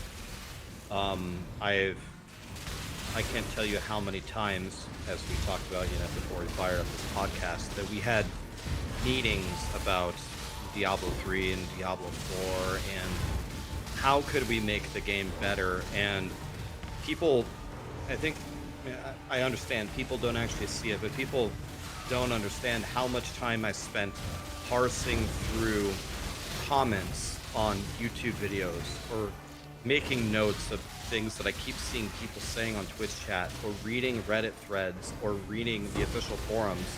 And then, much like how I make summary videos on YouTube about how the state of an ARPG is going, I would take this information, process it, and go behind the scenes and talk with Blizzard about, hey, here's what the community is saying, and I really agree with them, and let me show you why. Let me share my screen. Let me show you what's happening here, and here's what people are expecting to happen, and it doesn't work. And here are some ideas, and we sit there sometimes for hours with the developers, trying to find a path forward. The problem is because Blizzard is structured like the Titanic. When it wants to turn 2 degrees this way, they aren't grinding your games. The two guys that are running the company are just sitting there on a couch chatting in jeans. If you give them an idea, they'll walk upstairs or whatever and tell Jim Bob, make this change by 4 o'clock before you clock out. It's just not like that. It's like turning like the Titanic. So the community for a long time thinks that we're not even trying, or the developers aren't aware, or da-da-da-da-da. It's just not the case. We spend a lot of time working on it. So for a long time, my relationship with Blizzard was one of the high points for me. I could definitely go to them. I went to Blizzard. I played Diablo 4 a long time before anybody played it. And I wrote them a big document.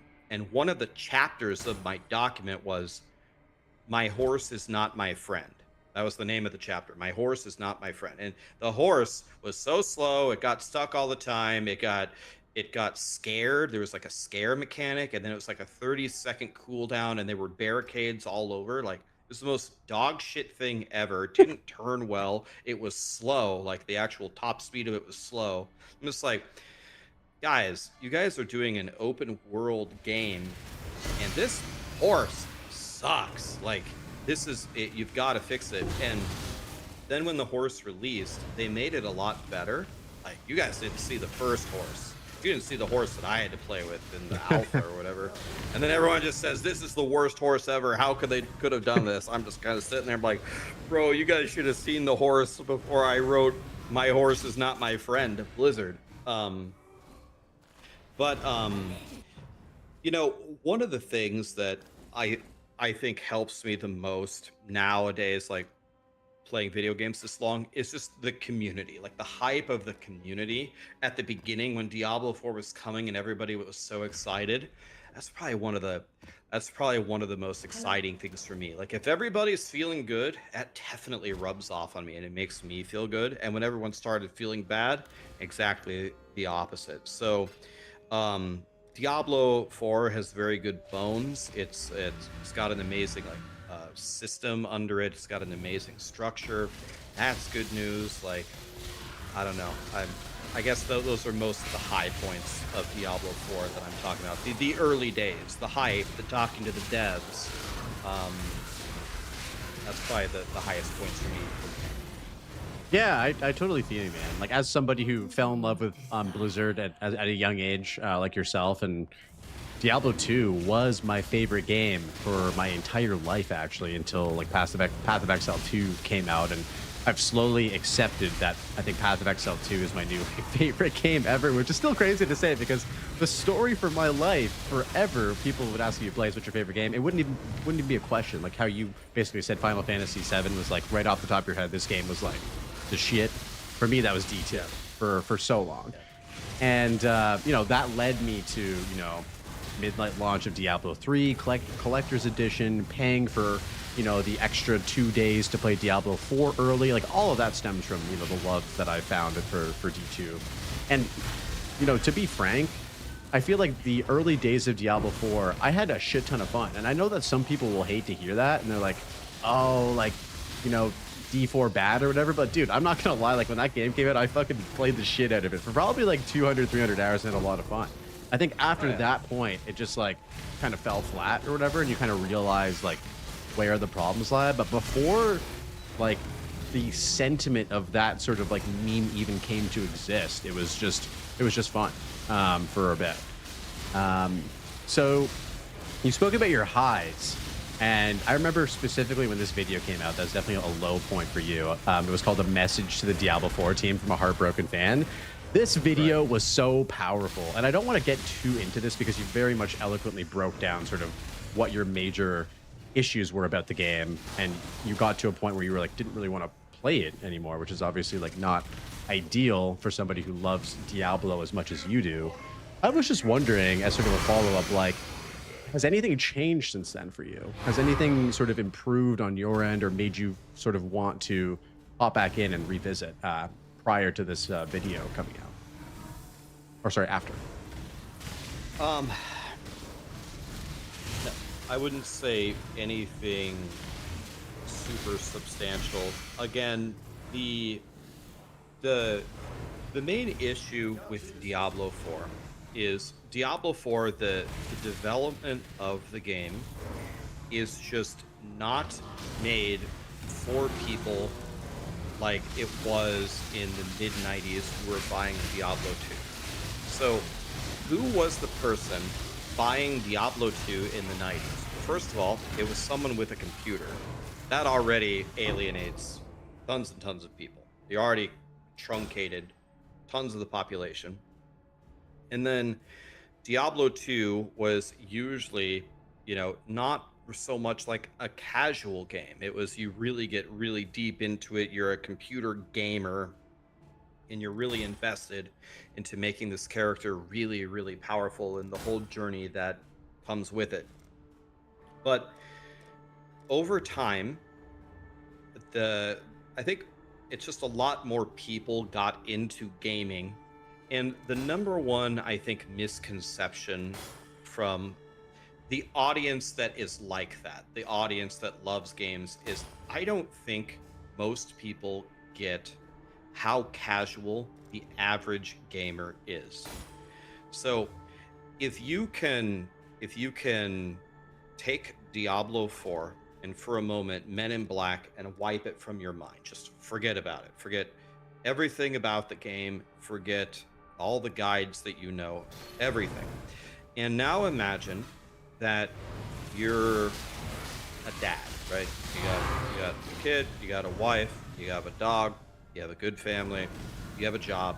Nice. You go through your 9 to 5, your buddies say there's a new game called Diablo 4. You buy it for your Xbox, or is it on Xbox? I don't know, I don't follow consoles. Let's just say it's on Xbox. You buy it, you pop it in on a Friday night, you're sitting there on the couch with your dog and your wife, they don't want to play, you're just playing. You sit there and you start in the cave and you go to the main thing and kill some wolves, you pick up a couple of items, you're getting a little stronger, you take a look at the skill tree. Okay, I could take Fireball and make it attack a little faster. Okay, that's enough for me today. This game is fun. You go to work, you know, every once in a while you pop back in and then you play a little bit further. You barely even got through the story one time. Then they announced they're having a brand new season with all these new things. There's a new battle pass. If you pay $10, you could look really cool and have a new horse. If you start to think this way, if you try to think quote unquote normally, you could see why a lot of people love Diablo 4. But it's very much developed in a way for these people to have success. You can level quickly. You get a lot of legendaries early. Yada yada, that you can turn the difficulty down so low that you pretty much can't even die, no matter how low your toughness is. The boss fights, for the most part, are very, very easy. There's very few bosses like Uber Lilith that will ever actually challenge your dexterity as a human being whatsoever. So the issue here is not that Blizzard doesn't have this list of things that they're aware that these things could change and then it would be better for the gamer who loves the old school Diablo things. It's that their direction is mostly just to make a great game for everyone, which that laundry list of things that we give them a lot of times is not applicable to their mission. So in some ways, I could rattle some of them off. It is getting better, and it hopefully will get better in the expansion 7 days from now. But am I going to see the Titanic do a U-turn and go back? Is Diablo 4 going to become like Diablo 2-esque? No. Yeah, I love the Titanic analogy. The slow turn is still a turn, and I'm an optimistic person. And at the end of the day, like, I want the success of Diablo 4 to echo throughout the ARPG community, because I truly believe that the more good ARPGs have, the more that they all elevate, all rising tides raise all things. I forget what the I butchered the quote, but essentially that's how I believe that the ARPG genre as a whole is. And Force Gaming actually had a really great video that he put out recently about just the state of ARPGs in 2026. And quite frankly, if you're an ARPG player right now, you are probably eating really, really good with the amount of options that we have to play. And I think that, Diablo 4, as you eloquently put, is, it caters to a specific audience, and it's very successful in doing that. And they're aware of that. And they've made very conscious design decisions to make sure that game feels good for a more casual audience, I guess. And that's okay. And that's fine. It's just funny how, people from other audiences, I guess, shit on it because it's not their type of game, when there are other games that they can play that have a lot more deep systems and mechanics and knowledge and all that kind of stuff. So I just think it's interesting that we're aware of where it fits in the ecosystem of ARPGs, but still people just don't accept that for some reason. I don't really understand. And I understand too that they have been very slow to make big developmental changes, which can definitely piss people off. I think the point that you made is probably like the most important thing about this situation. There are lots of different ARPGs that are new and modern that are getting updates that you can play. There's Torchlight, there's PoE 1, there's PoE 2, there's Last Epoch, there's Diablo 4. Grim Dawn, I think, is getting an expansion, and pre-development of Grim Dawn 2, I think, also starts this year. Yada yada. There's No Rest for the Wicked, the Souls game. Diablo 4 in that ecosphere is the game for the more casual players, and people get really upset at the word casual, whatever, however you want to define it. The people that just don't get really into it, or the people that don't have a ton of hours to play, or some other definition. And it is a good thing that there is a game for those kinds of players. I think that the only issue is the surprising thing to people is they never expected that franchise to be the Diablo franchise, because it's the one that started it all. People have the nostalgia. People wanted Diablo, that franchise specifically, to be the one that carries the torch forward, that continues to innovate. And, you know, we have what we have, I guess.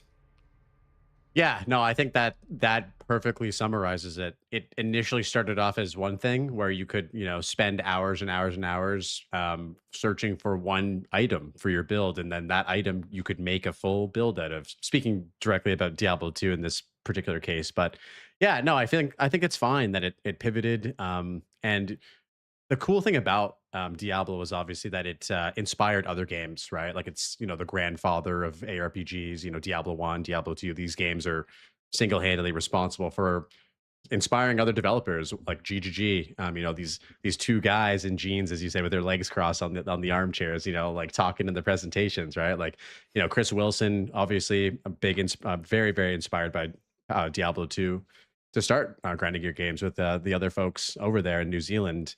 As we sort of move into some Path of Exile stuff, I wanted to first ask you about just like your general experience with Path of Exile 2. It's only been out for like a year and a bit, December of 2024. How have you been enjoying it over the course of its development so far?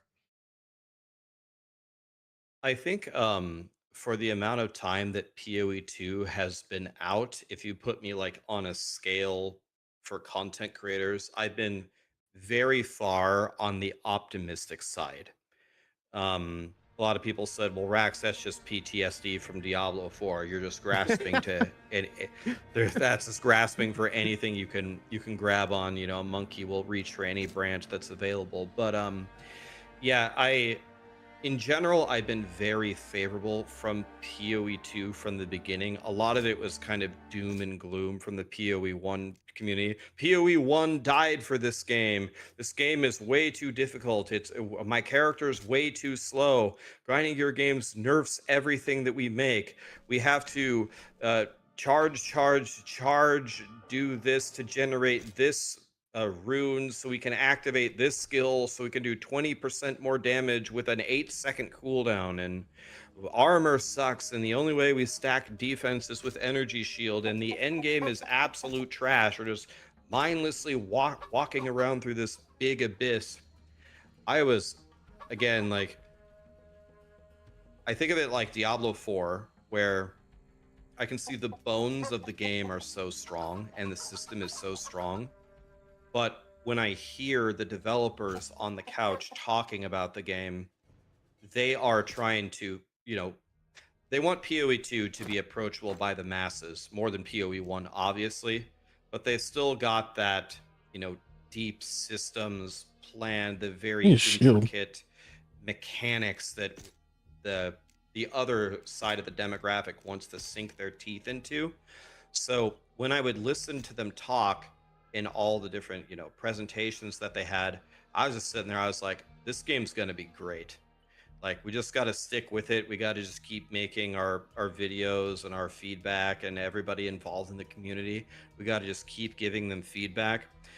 At some points there was like these standoffs between Zizarin and Jonathan about, your game sucks, it just punishes me to shit, and Jonathan's like, you suck, you just don't know how to play the game. And then the whole internet's freaking out. I'm like, guys, that was the best conversation we ever had.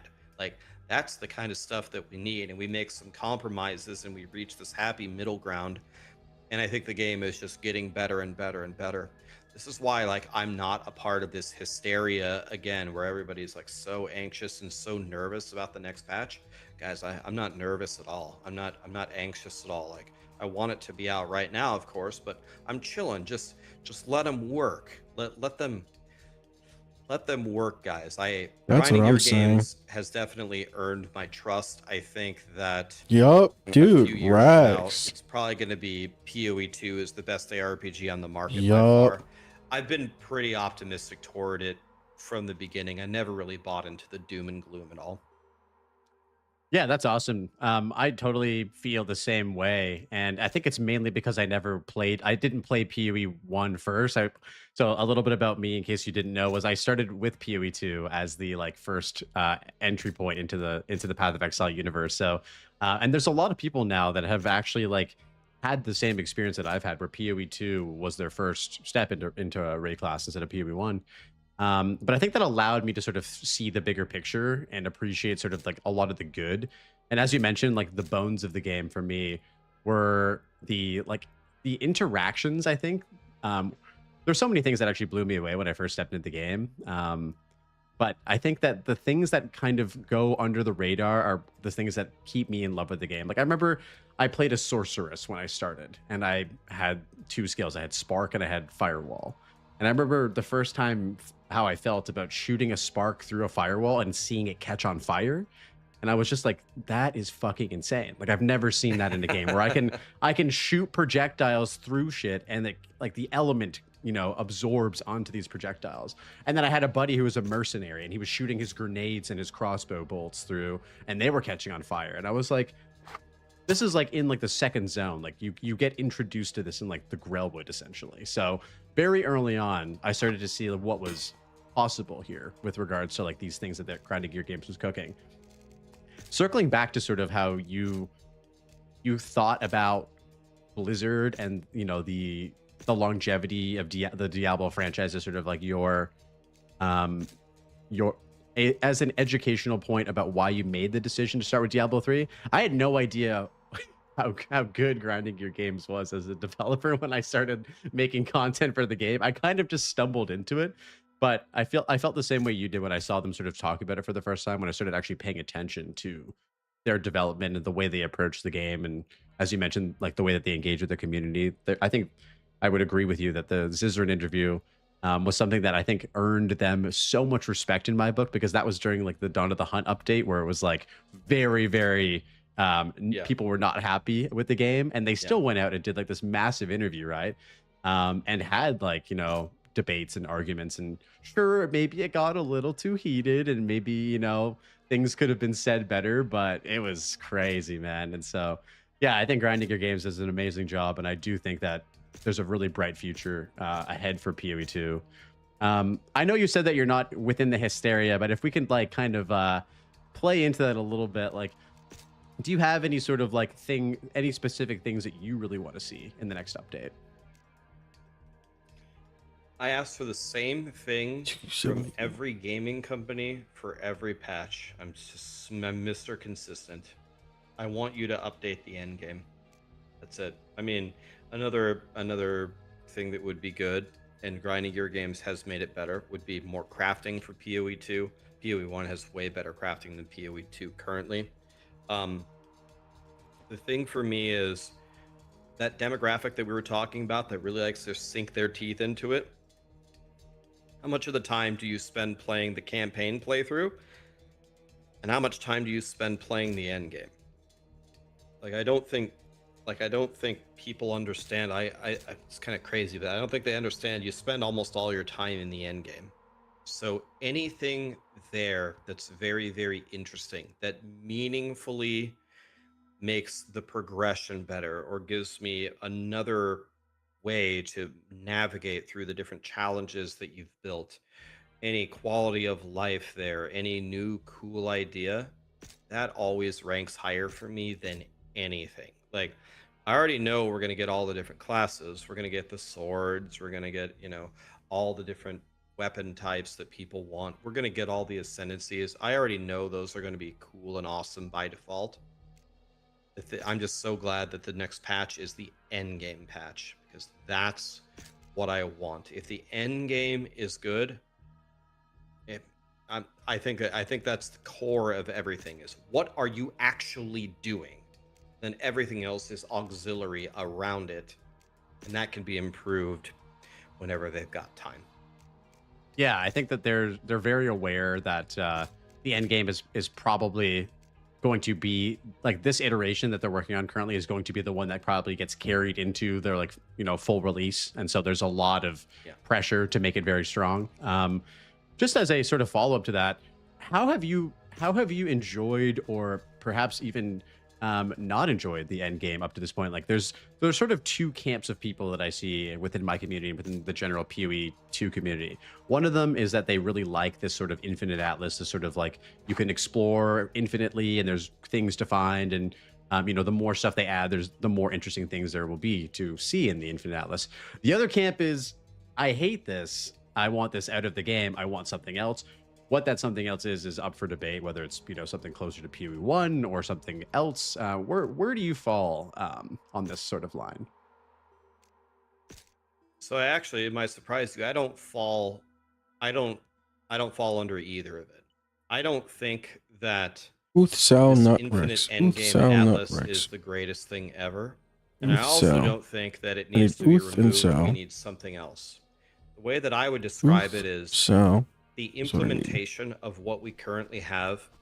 I mean, by Grinding Gear Games' own admission, they literally said the same thing, and they're changing it next patch. It sucks.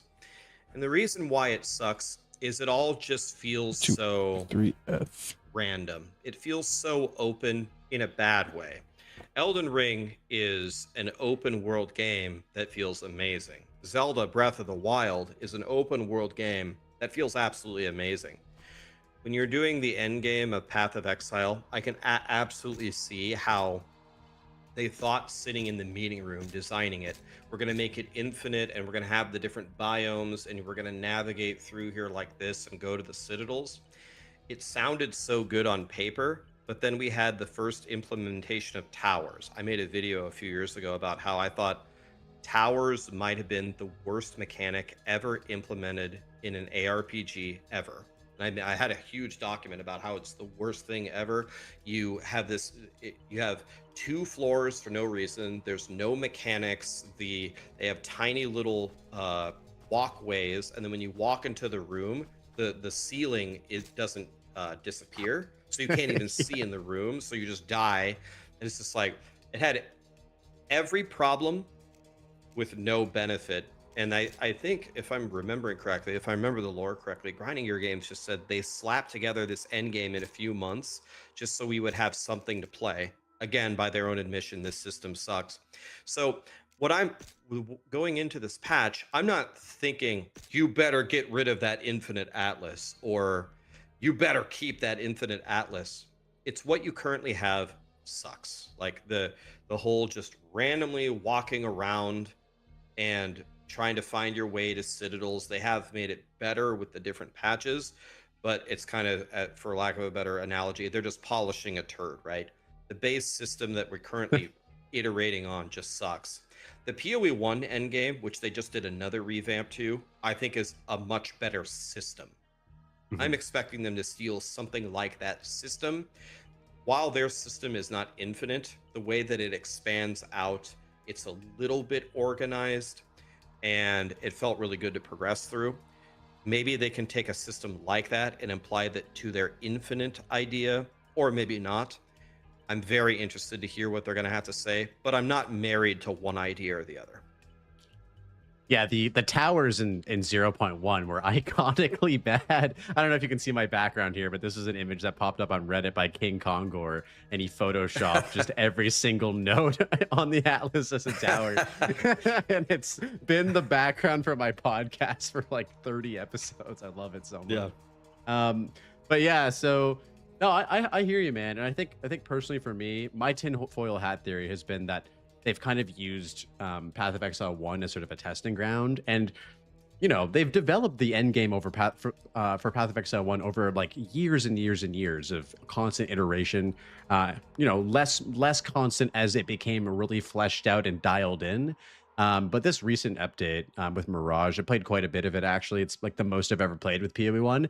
I love it, man. They did such a good job, and it made me very optimistic for 0.5, because if they can really dial in an endgame mechanic or an endgame system that was already pretty well loved by the community to be even better, and take that feedback and take sort of the, you know, what they've learned from that and apply it to PoE 2 in some way, I think it just speaks volumes as to like kind of where their heads at right now with the with regards to the end game and what's possible. And what's cool about that is I think they've been open also to talking about how they now have like, you know, separate teams that work on each game. I think over the last bit of time, they've sort of had a difficulty with managing both games, you know, as one company who starts off with one game does and grows into two. And, you know, I'm sure it could be a shit show to figure that out. But I think that, you know, that is a very good sign as well, seeing that they've sort of been like, yo, this is what we've done. We've done Mirage. It was well loved by the community, and this was done by like a PoE 1 team of like a small amount of developers as well. So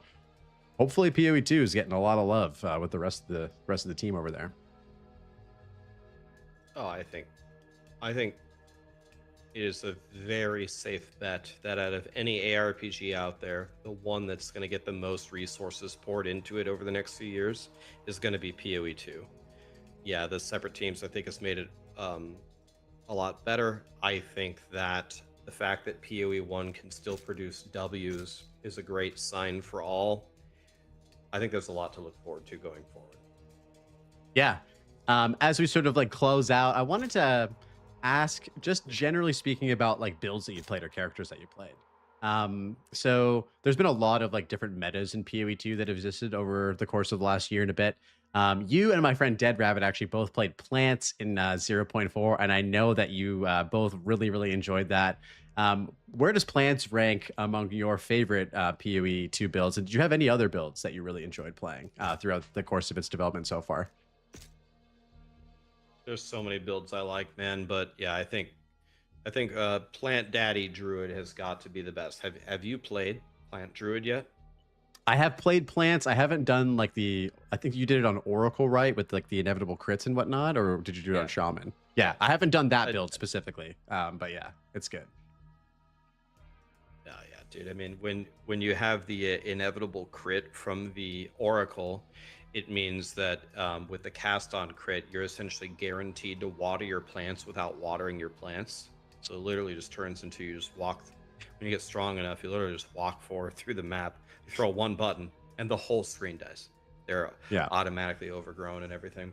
I think the plant build has got to be the favorite one that I've played or that I've made.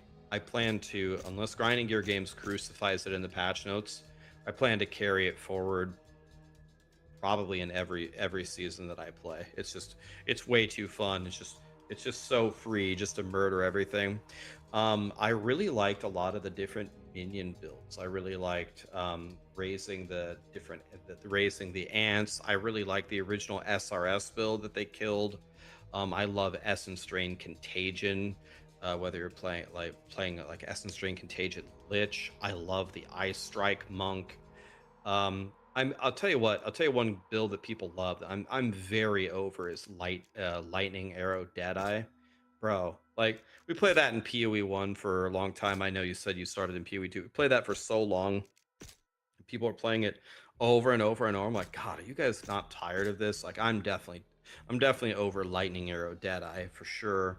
I liked the javelin, the lightning javelin Amazon. I don't know, man. I like some of the different warrior builds. Yeah, man. I don't know. I like everything, but the best for me, top 3 for me is probably Plant Daddy, Ice Strike Monk, and then either an Essence Drain Contagion or a minion build. Probably the top 3 I got you. Yeah, those are great choices. The Ice Strike Monk for me, I played a lot of in like 0.1 when the game came out, and I saw that like you had some really successful like build guides for like Lightning Arrow Deadeye and Ice Strike Monk as well, like some of the, you know, like premier builds that people were playing at the time. And I gotta say, like, I think the ice just sort of play style, the class fantasy of using cold in like any class, whether you're playing with a ice shot as a ranger or whatnot.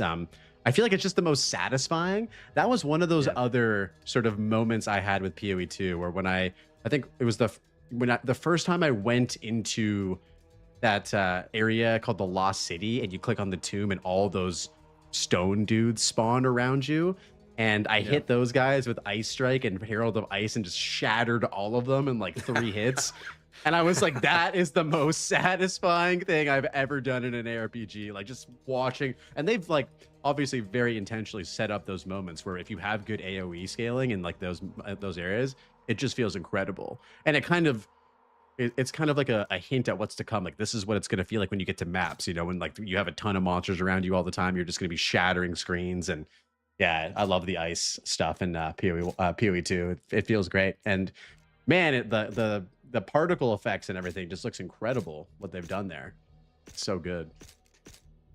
There's something very satisfying about when you play builds that crowd control the enemies or just like make them explode.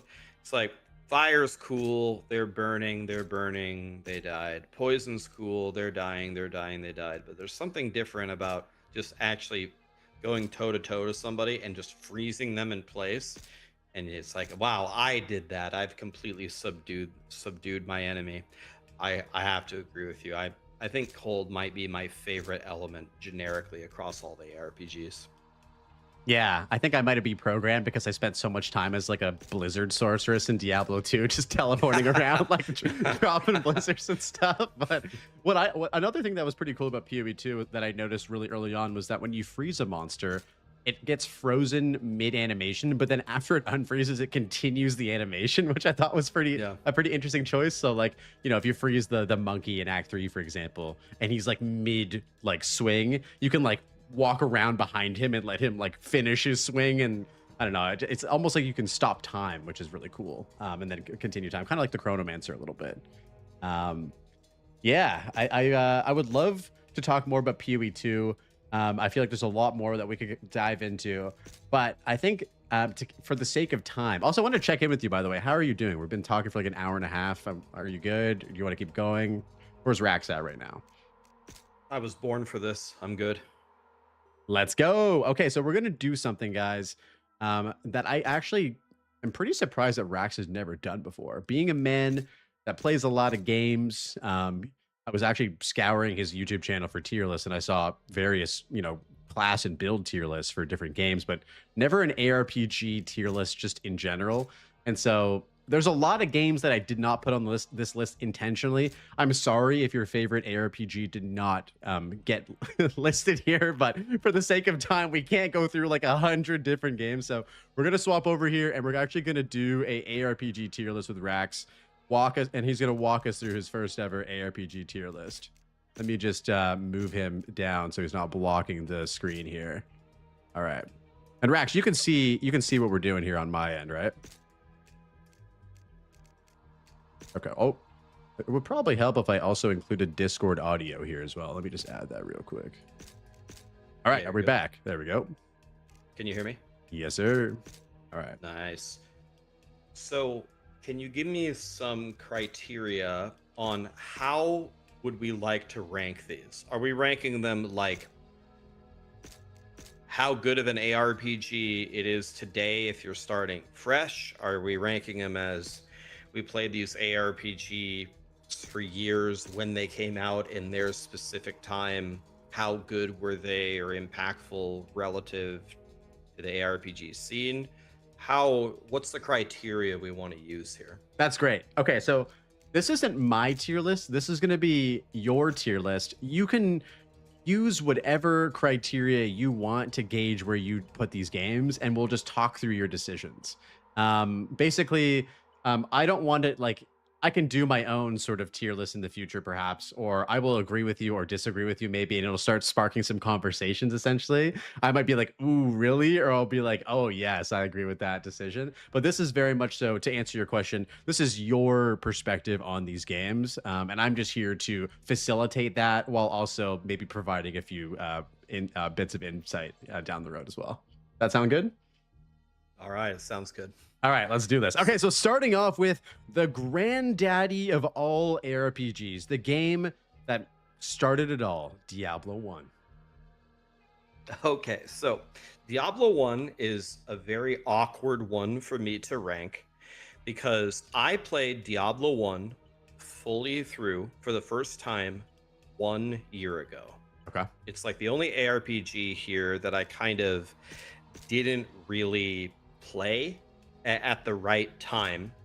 However, when I played it 1 year ago, I could still kind of understand its magnificence, right? Like I could understand way back in the day how people could have been absolutely hooked by it. I was hooked by Diablo 2. I can take one step back mentally and see how when this was out first, how it would have been incredible. So I'm looking at the different games that are coming up, and unfortunately, I just like so many of them. It's going to be very hard for me to put anything as a pretty low rank. So this might be a little low starting out, but I'll give Diablo 1 a B tier. I think you could definitely make the argument for A or S, but with how many godly games are coming up ahead, if I don't put it in B tier, then it's just going to be a bunch of S's and A's and nothing's going to be any lower. I think that's totally fair. I mean, your sort of timeline in which you actually engage with this game, I think directly sort of impacts where you rank it, right? Like if this was the game that started it all for you, then I think the nostalgia factor would definitely come into play and actually increase it to like an A or an S tier. But I think if you just had played it for the first time, despite it being so impactful on the genre as a whole, this is, again, guys, this is Rax's, perspective here. I think B tier totally makes sense. I think anything lower than B tier, I think this is the absolute lowest. You could put Diablo 1, but there's so many great follow-ups to the game. Like I can't put it in S, so it's A or B. Let's go B for now. A conservative B for sure. Okay. Next up, we have the sequel to Diablo, and I've done this specifically because at first I sort of had it all shuffled around, but I thought it would actually be fun to start off with the Diablo series first because, again, like Diablo was sort of a point of our conversation. Also, it has quite a big impact on your journey, so we're gonna do the Diablo games first. Diablo 2, where are you thinking with this one? Diablo 2 is S tier. It's either the best ARPG ever or the second best ARPG ever. I don't think any other ranking is appropriate for Diablo 2. It pretty much it started literally grinding gear games, and anybody who played it back then, like Diablo 2, like if you check generic best games of all time tier lists, this is one of the only ARPGs that's ever even mentioned as a game that could be considered top 10 all time. There is no other rank for Diablo 2 other than S. I think any other rank it gets on any other tier list immediately invalidates the entire tier list immediately. I 100% agree. As we mentioned earlier in the conversation, this game has been my favorite game of all time. I think the item hunt in Diablo 2 still is unrivaled, being the best itemization we've ever had. I mean, I can go on a tangent about how, I love how each individual tier of item in Diablo 2 is useful, all the way from like white items to blues to rares, sets, uniques, and everything. It's just a beautiful game, so influential. S tier. I would also be fine with putting this at S plus or like godly untouchable tier, but for the sake of this, I 100% agree. All right, next up we have Diablo 3, the game that you started content and streaming with. Diablo 3, it had a very, very terrible start. A lot of people just wrote off the game and never really came back to it. Similar to Diablo 2, the expansion made Diablo 3 a lot better. When Blizzard decided to sunset Diablo a couple of years ago, there was a small group of developers on the D3 team that asked if they could continue its development. The final 2 years of Diablo 3 were definitely the best years of the game, and a lot of people never even experienced it. Diablo 3 might have the the singular individual most fun end game map. Like, there's no doubt about it that grinding your games' mapping systems as a whole completely dwarf Diablo 3. But there is something very, very fun about Greater Rifts, which I don't think has been perfectly replicated in any other game. Still, Diablo 3, with its massive launch problems and tons of years where it didn't get the appropriate care that it needed, and people did not feel that it was a proper sequel to Diablo 2, even though the game is very, very fun, in the grand scheme of things, Diablo 3 is probably actually toward the bottom on this tier list. So I think you could give Diablo 3 a B, but I'm actually going to give it a C. I think Diablo 3 had too many glaring problems for way too long, not to mention the rampant cheating and the real money auction house. These huge, huge flaws, I think, drag the ranking down a bit. Yeah, no, I totally understand that. I think for me, as somebody who... the 10-year difference between when I was playing, like the 10-year gap between Diablo 2 and Diablo 3, those later years where like we knew Diablo 3 was coming, but we were still a few years out, it felt like the longest years of my life, dude, because I could not wait to get my hands on this game. And it's kind of the same story for me when I got my hands on D4. I played the shit out of Diablo 3 when it came out. But something just didn't land for me. I think there was a mixture of, as you said, a lot of launch problems. The game was insanely hard when it came out. I remember like seeing Kripparrian kill Diablo on like Inferno on hardcore, and I was just like, this guy is a fucking god. And yeah, so, but at the same time, I feel like, you know, as we spoke about, the silver lining with Diablo 3 was that grinding your games actually was able to sort of like, you know, coincidentally be developing a sequel to Diablo 2, and it just sort of like took off in a whole new direction. So, you know, this was sort of a very turning point. Before we move on to Diablo 4, as a side note, have you ever read the book racks Play Nice by Jason Schreier? I haven't. Oh my god, dude. As somebody who may be like a, you know, somebody who really is, you know, been influenced by Blizzard for a long time, I definitely recommend this book to you. It's sort of like a chronicle of like the company Blizzard from like its inception to its basically modern day right now where it is, and it covers the development of all these games and sort of it sheds a lot of light on what happened with Diablo 3. You know, obviously with Diablo 2, it was developed by Blizzard North, Condor as it was called before it got bought by Blizzard, and this book actually, you know, I can't recommend it enough. So if you are looking for something to read, I think you would love to read Play Nice. I'll send you a link to it on Amazon after our conversation. Hell yeah, man. Appreciate All right. it. Yeah, for I'll sure. check it out. Diablo 4. Where are we thinking?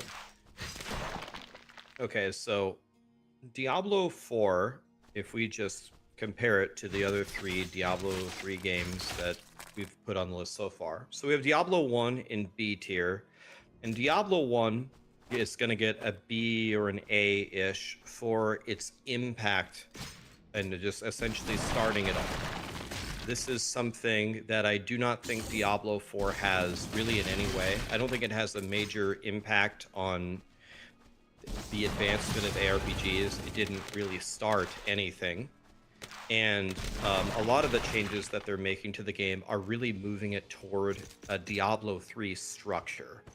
So it doesn't really have any of the redeeming qualities that Diablo 1 had. Diablo 4 compared to Diablo 2, I was hoping that Diablo 4 would be created with Diablo 2 as the base, but as we just discussed, it's more like turning into Diablo 3 as the base.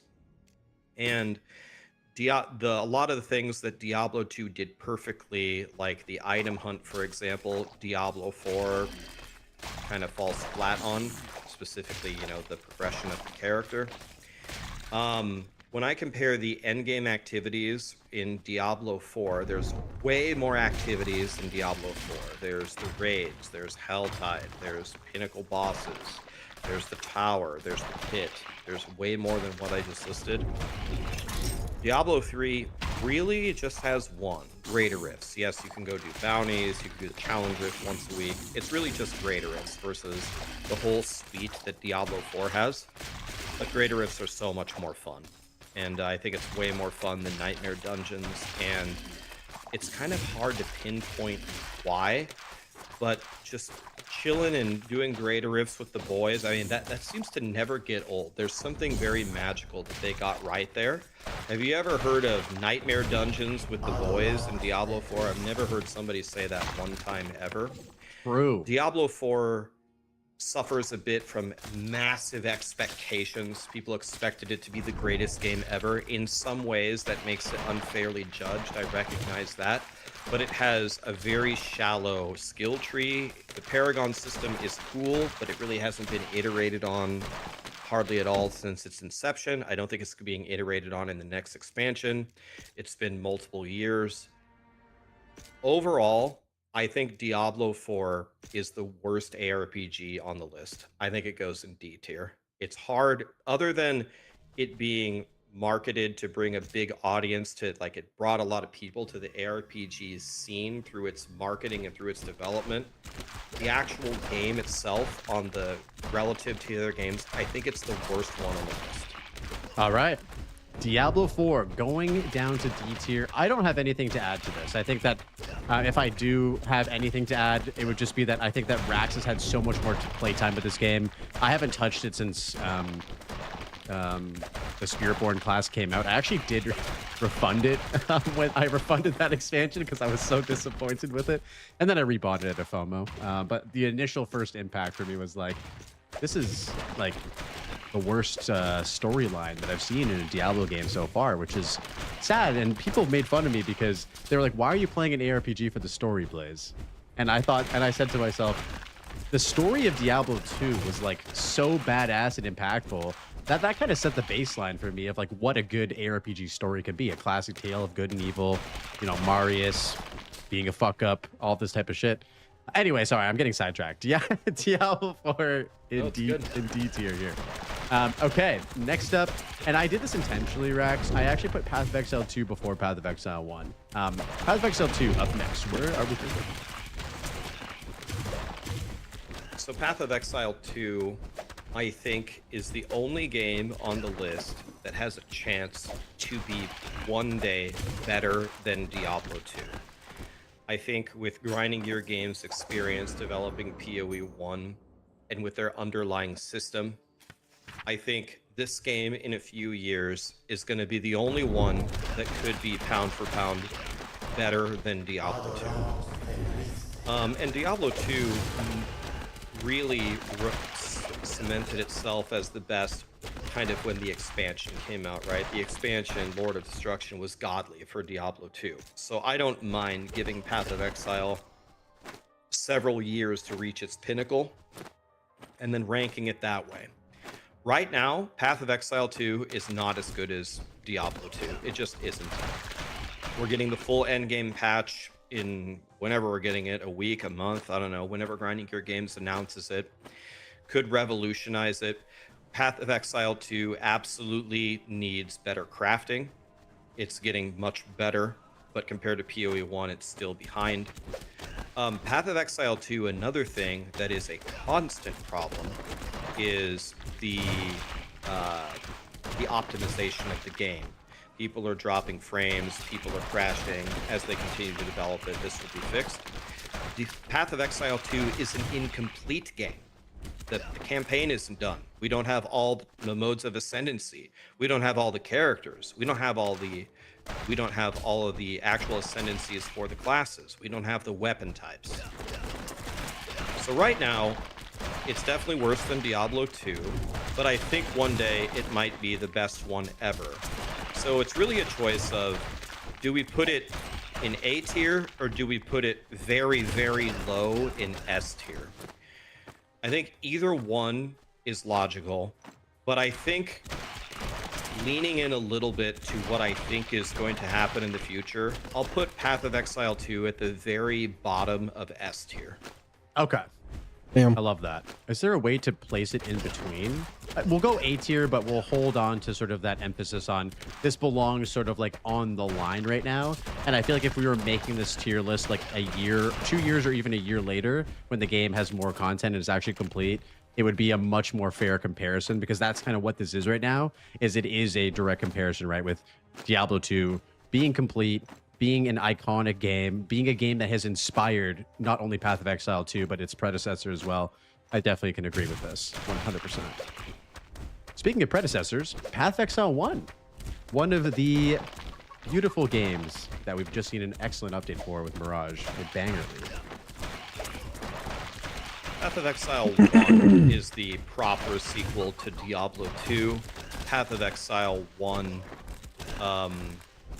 has undergone quite the transformation, even when they were so stuck on making it like super cumbersome with all the different mechanics and we're never building any quality of life into this game, to nowadays they're much more lenient on sprinkling at least some of it in, and that decision to ease up on it a little bit has just made the game better. It's almost universally agreed upon, even from the most diehard PoE 1 Giga Chads.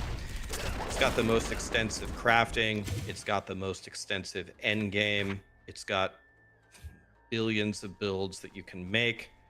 A lot of the complaints that are directed toward it are usually just really just lack of playing on the user. They say they die all the time, but really a lot of people think that dying all the time is a function of getting 3,000, 4,000 health and maxing your resistances, when you have to use other layers like block or max res or spell suppression. It's usually, most of the problems just stem from a lack of understanding of the game.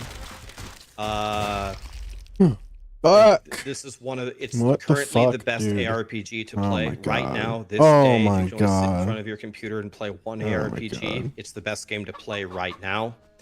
It just had one of its best leagues ever, and there's no reason to think that they won't continue making great content for it. Path of Exile is an S tier just below Diablo 2. I think Diablo 2 had much more of an impact on the world, and it was just so good in the beginning, even though it's missing things like the extensive endgame and the crafting system from PoE 1. I think the nostalgia factor and its impact is just enough to put it ahead of PoE 1.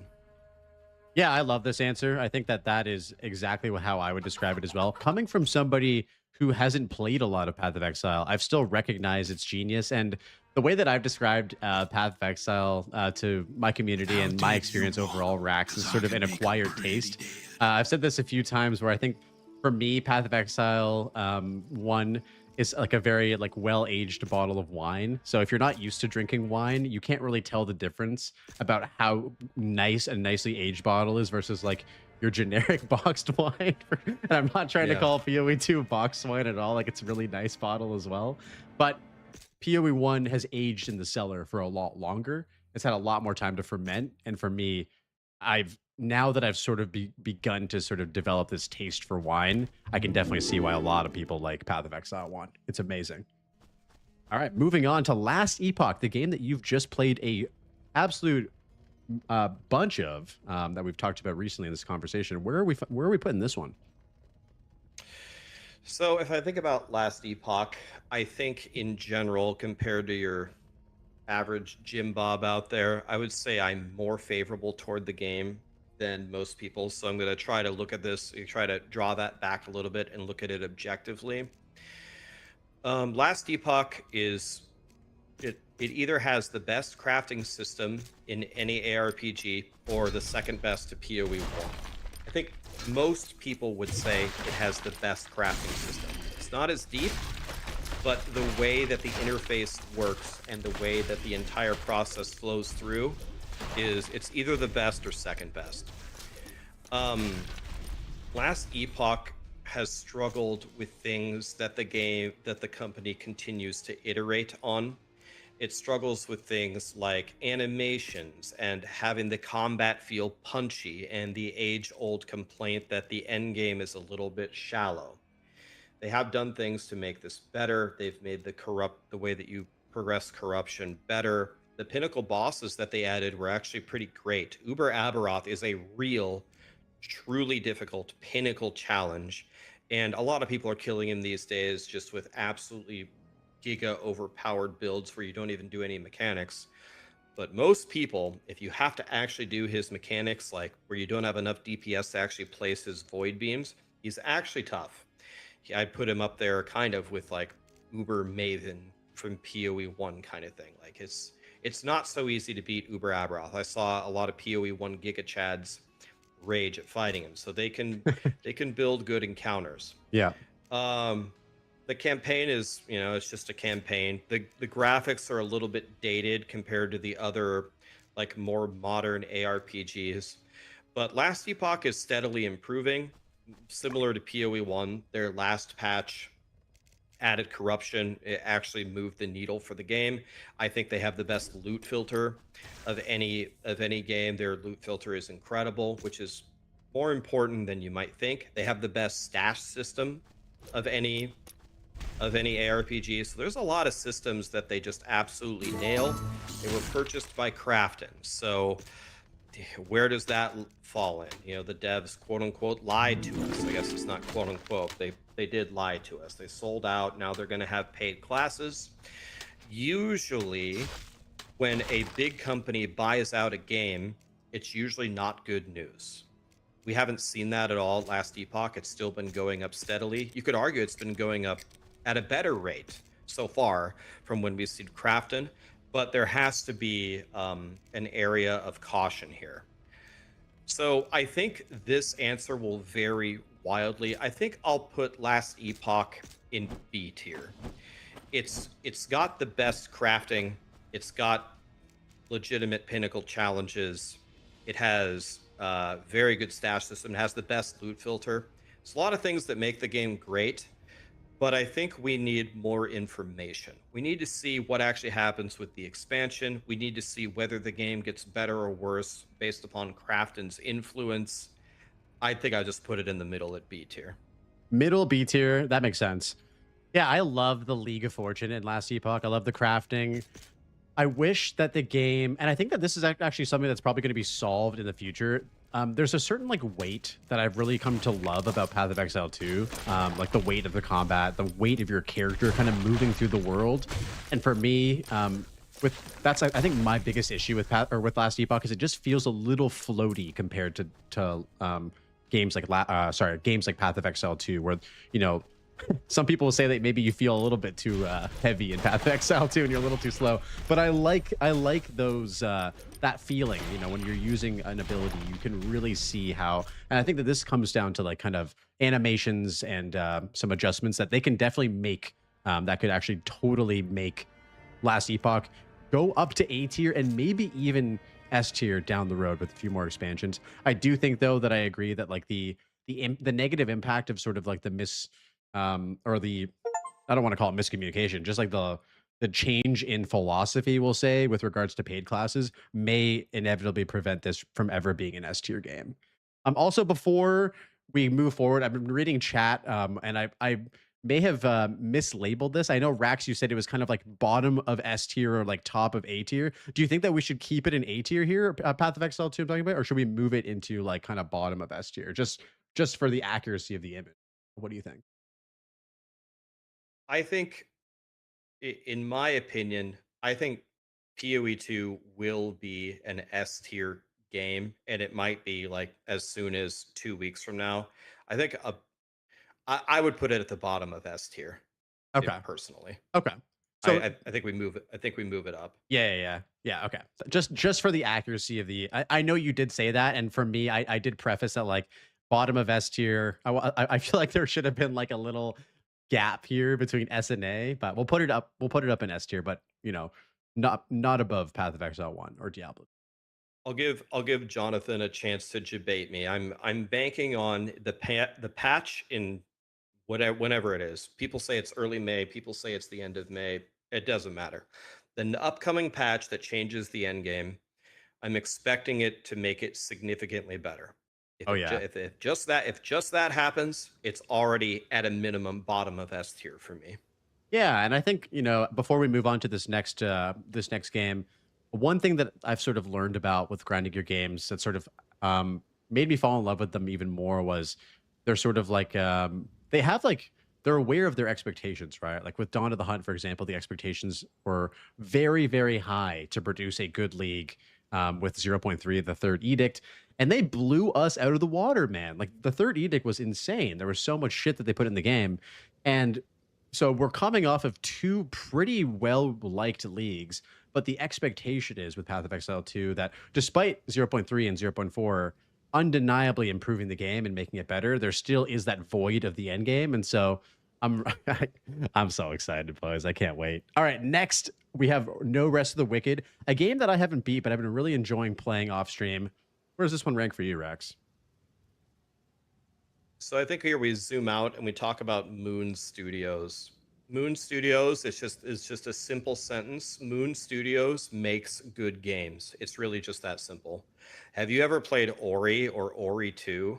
Those games are fucking incredible. They're literally some of my favorite games I've ever played. I'm good friends with Thomas Mahler. He is the head of Moon Studios and making No Rest for the Wicked. He constantly talks about how challenging it is to make a game like he's making. You know, this is the only Souls-like ARPG, and if I was sitting in a meeting room and you were going to tell me, hey, I'm going to make an ARPG and you're going to fight like one monster every 30 seconds and you're going to get like a stick for a reward if you're lucky, or like or nothing, I'd be like, well, there's pretty much no chance that your game is going to work. But not only does it work, No Rest for the Wicked is extremely fun. When I did my first playthrough of No Rest for the Wicked, although I had a document for them about things to change, my actual list of things that I was really upset about for No Rest of the Wicked was actually a lot shorter than for most of the other games. Like, one of the things, for example, that I thought was completely wrong about No Rest of the Wicked was the punishment of gravity. Like in the very first patches, if you fell like even a millimeter, it was just a 100-0. And I was like, bro, I get it. We don't want sequence breaks, and we want gravity to be a thing.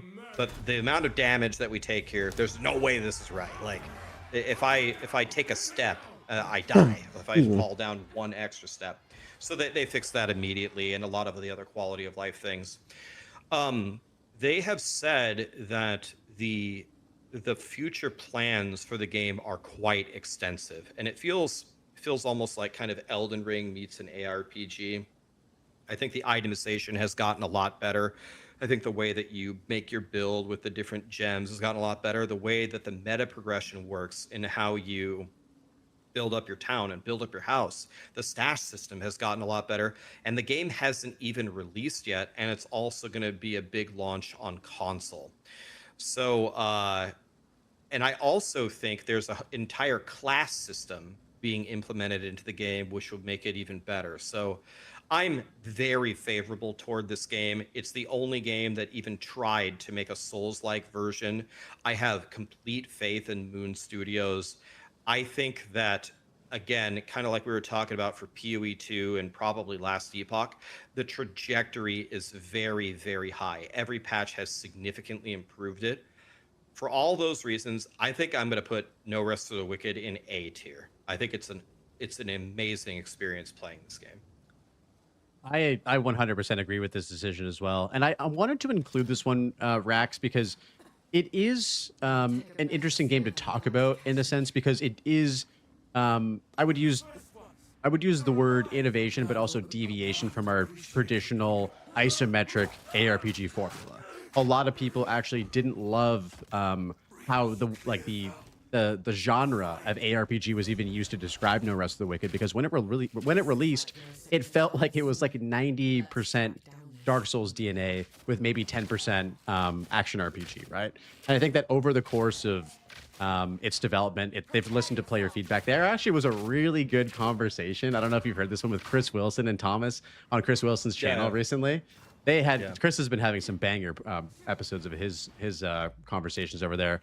And they talked about sort of, Thomas actually asked Chris about what would you rather be remembered for, adhering to your vision or listening to player feedback and adapting your game to that.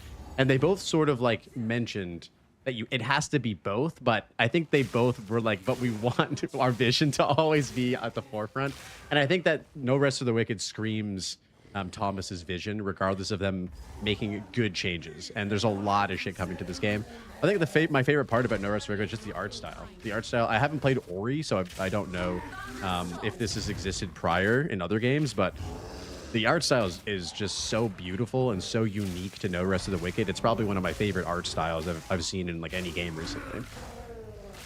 Dude, if the rumors are true, if we're not getting PoE until the end of May, you should, on your stream, you should do a playthrough of Ori, and then right after it, do a playthrough of Ori 2. I'm telling you, man, those games are fucking unbelievably good. Okay, I will take your word for that. 100%. Okay, and this is an interesting game. So Grim Dawn is a game that's beloved by many. I have about 2 hours in this game. I played it.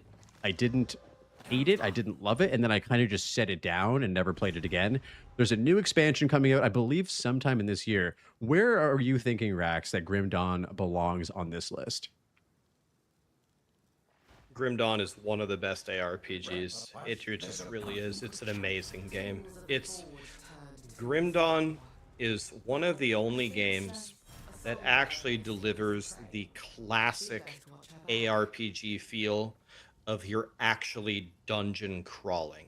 You actually get the feeling that, God, this world is just in utter ruin. Like, I don't really know if I should go down this ladder into this scary hole, you know. It does such a nice job building up the entire story of the game. I played Grim Dawn very recently, only like maybe 2 years ago. I was blown away by how good it was. I think it has some weird problems, which, spoiler alert, I talked to some of the people, some of the Grim Dawn developers were actually watching me do the playthrough a few years ago. They said they're getting rid of it, and they agree. One thing about Grim Dawn that is kind of over the top is they have like 8 or 10 different resistances, which is it's just ridiculous, right? I was like, all right, like I get it. We're having a lot of resistances, but this actually isn't even fun. It's like, oh, I lost 45 necrotic res, and now I got to get 50 wind res and frost res and poison res and physical res and yada, yada, yada. The graphics are maybe the worst on the entire list, except for Diablo 1. It looks unbelievably dated. That needs to be said. The way that they mix and match the different classes into different trees, I thought is very good design. It's similar to how I think Titan Quest 2 was doing it. I have an unbelievable amount of faith in the expansion actually producing a great ARPG, and I think Grim Dawn 2, I think they're making their own proprietary engine. If we get a Grim Dawn 2 from the same people and they make a story on a modern engine with a couple little tweaks here and there, I think it's going to be a god tier game released in 3 or 4 years. I would put Grim Dawn in A tier. I think this game is unbelievably good. That sounds good to me. Yeah, I can't wait to actually sink my teeth into this one. And it's funny because I was actually going to play this on stream for the first time recently, but then there's kind of been this hype around PoE 2, and so I wanted to obviously indulge in that. I also just love playing PoE 2 so much, but I think I will, when the expansion comes out, dive into this and really try to give it a fair playthrough. All right, next up is Hero Siege, a game I actually just installed yesterday and just futzed around in for a bit, owned it for a long time. Haven't sunk a lot of hours into it, but I've always enjoyed this game. The graphics are really cool. What are your thoughts about Hero Siege, and where do we find it on this list? Can we add a tier? Is that possible to do, or yes? Is that I think we can. Are we going up or down? Either way, I really haven't played Hero Siege. Okay. I just don't know. Okay. So if we want to leave it at the bottom, sure. Or it sounds like you installed it yesterday, you don't know either. I heard people loved it. I heard it's like a pixel Diablo 2. Mm-hmm. I heard people raving about it, but I can't go off of that. I only played it for like 1 hour 1 year ago. I actually have no idea. It's funny. That's kind of where I'm at too. So I heard that they released a new update for this game recently, and as somebody who's, you know, a big fan of ARPGs like yourself, I try to just keep on top of these things and at least own them so I can try them eventually. I do love, I'm a sucker for pixel art. Like I love, you know, games like Stardew Valley and whatnot. Like it kind of, it's a warm hug when I see like 18-bit or 16-bit graphics or whatever. But so how about this? We'll leave this one as undecided, and then maybe down the road you can always include this in a category once you've actually had time to sink your teeth into it.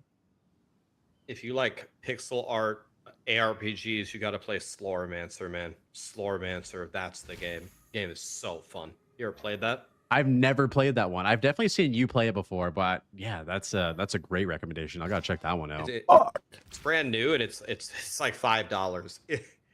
Trust me, Sloromancer. Ask your chat after the podcast. Sloromancer, trust me. All right, I mean, such a good game. That sounds great. I appreciate the recommendation. There's so many games on the backlog, dude. I'm embarrassed to tell you how many games I haven't played that you talked about today. So I'm not gonna tell you those ones. But all right, so moving onwards. So I have Titan Quest 2 here. I don't know if so here's my thought process behind this. I wanted to utilize this image as both Titan Quest 1 and Titan Quest 2. I know that's not fair. So let me ask you this. Should we look at Titan Quest 2 individually from Titan Quest 1, or should we talk about both of them as sort of a combined effort? What are your thoughts? I don't have a lot of experience with Titan Quest 1. From most of the community that I've heard when I played Titan Quest 2, they usually say that it's got the same feel to it. It's got the same vibe to it. So assuming that is correct, I think it's okay if we kind of just lump them together. Sure. If we put Titan Quest 1 separately, I wouldn't have anything to add on it because I've only played it like once or twice. Okay, perfect. So let's go with Titan Quest 2 then. A game that is incomplete as well. It's in early access.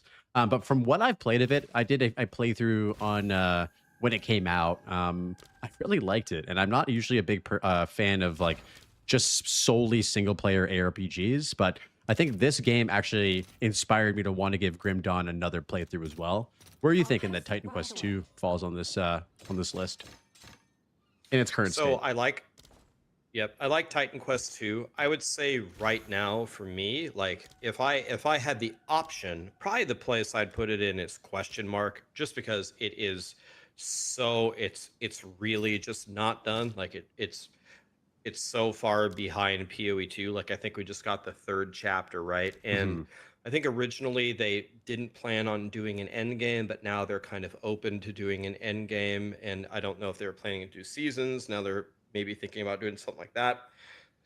But in general, I like Titan Quest 2. I like the whole mythology aspect of it. I loved Greek mythology, studying it as a kid.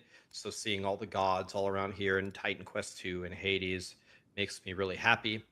There were some weird things that happened to me when I did my playthrough. I was playing a mage, and when I did the entire playthrough of Act 2, I didn't get a single upgrade for my mage. I got like legendary daggers and godly weapons for everything that I could have played except for my mage. I thought that was really weird. So by the time I got to the end of Act 2, I was like, well, I'm still using my Act 1 staff, so that's not good. It's kind of like the same fate as in PoE 2. You get a +1 or a +2 staff in Act 1, and then you ain't gonna see nothing else for a long time.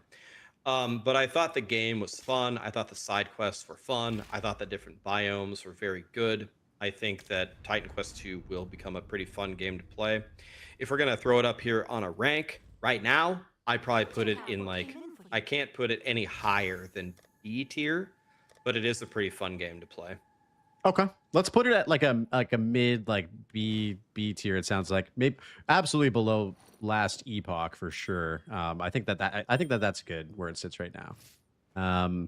Yeah, no. Oh, sorry, that was Hero Siege. My mistake, guys. Titan Quest 2.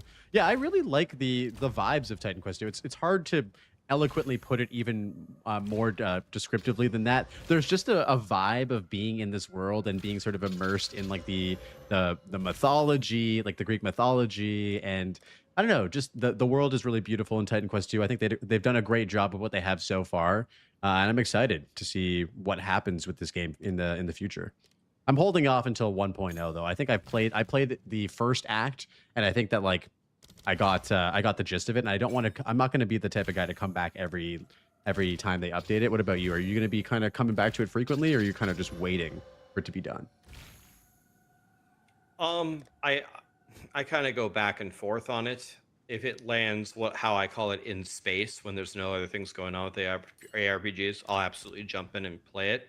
But yeah, it's definitely one of those games where you don't need to rush back for every single little update. Sometimes letting them build up a couple of things and letting them cook is a much better experience when you come back and jump back into the game. Yeah, I'm excited to like see the full game and be like, wow, look at all the things that have changed with it. Okay, the next thing that we have here is Torchlight 2. So this is also sort of a Titan Quest 2 situation we have here, Rax, where there's quite a few older Torchlight games. So they were made, the first and the second one were made, I believe, by the Schafer brothers after they left Blizzard North. So they have kind of these developers that came off of making one of the most goated ARPGs ever made. Personally, for me, I had a lot of fun playing these games as a younger person. I haven't touched Torchlight 1 or 2 for a long time. Where are you thinking that, you know, we'll bulk these ones together, like the older Torchlight game? Where do they fall under? So I never played Torchlight 1. I thought Torchlight 3 was horrible. And I thought Torchlight 2 was amazing. I loved the game. I thought kind of similar to Grim Dawn. It just kind of felt right. Going through the pacing of the game. I loved the little puzzles that they had. I loved going into the little like caves or little treasure troves and trying to get the really godly loot at the end of the game. I loved the progression of the characters. It's been a long time since I played Torchlight 2, but I absolutely loved it when I did play it. This might be too high, but I would probably put Torchlight 2 in A tier. I loved it, but it's not for Torchlight 1. I never played that. And it's definitely not for Torchlight 3. Torchlight 3 would be in D tier. Okay. So specifically Torchlight 2, I'd put it in A tier. Okay, yeah, that's fair. I think we'll go with 2. I know there was a reason why I selected 2, and I think it was because it was my personal favorite older Torchlight game as well. And it definitely filled like a void where I think I wasn't loving Diablo 3 at the time, and I ended up getting into Torchlight 2 around that era, like 2012, 2013 or something like that, maybe 2014. Can't remember when it came out. I had a blast though. It was fun. It was really fun, really, really fun. Okay, the final game on our list here is Torchlight Infinite, a game that actually came up in our conversation before as well. You had a chance to go back and play this recently. What are we thinking for this one? I think most people who don't like Torchlight Infinite have not played it. I think the game is, other than grinding gear games, I think Torchlight gets the most massive patches regularly to improve the game. There's usually like 4 different things that people say about why they don't like Torchlight Infinite. The first thing they say is it's cartoony, and I don't like that. Well, okay, if you don't like cartoony games, I understand. But Kingdom Hearts is a cartoony game. Zelda is a cartoony game, but you don't like those? Those are 2 of the best games ever. So the cartoony thing doesn't bother me at all. And then they say it's a mobile game. Yes, you can play it on your phone, and I'm definitely in the boat that when you design a PC game to also be playable on a phone, it usually means that the game is made like shit, right? There's absolutely some truth to that. But Torchlight has its own PC UI, and it has like a bunch of different customization and scaling and stuff. It doesn't have to look like a mobile game at all if you want to play on PC. And there is some benefit to it being mobile. You can play on Steam, go over to your couch, watch an NBA game or whatever you like to do, and then you can fire up Torchlight on your phone and run maps during the commercials. So in some ways, that's a nice thing.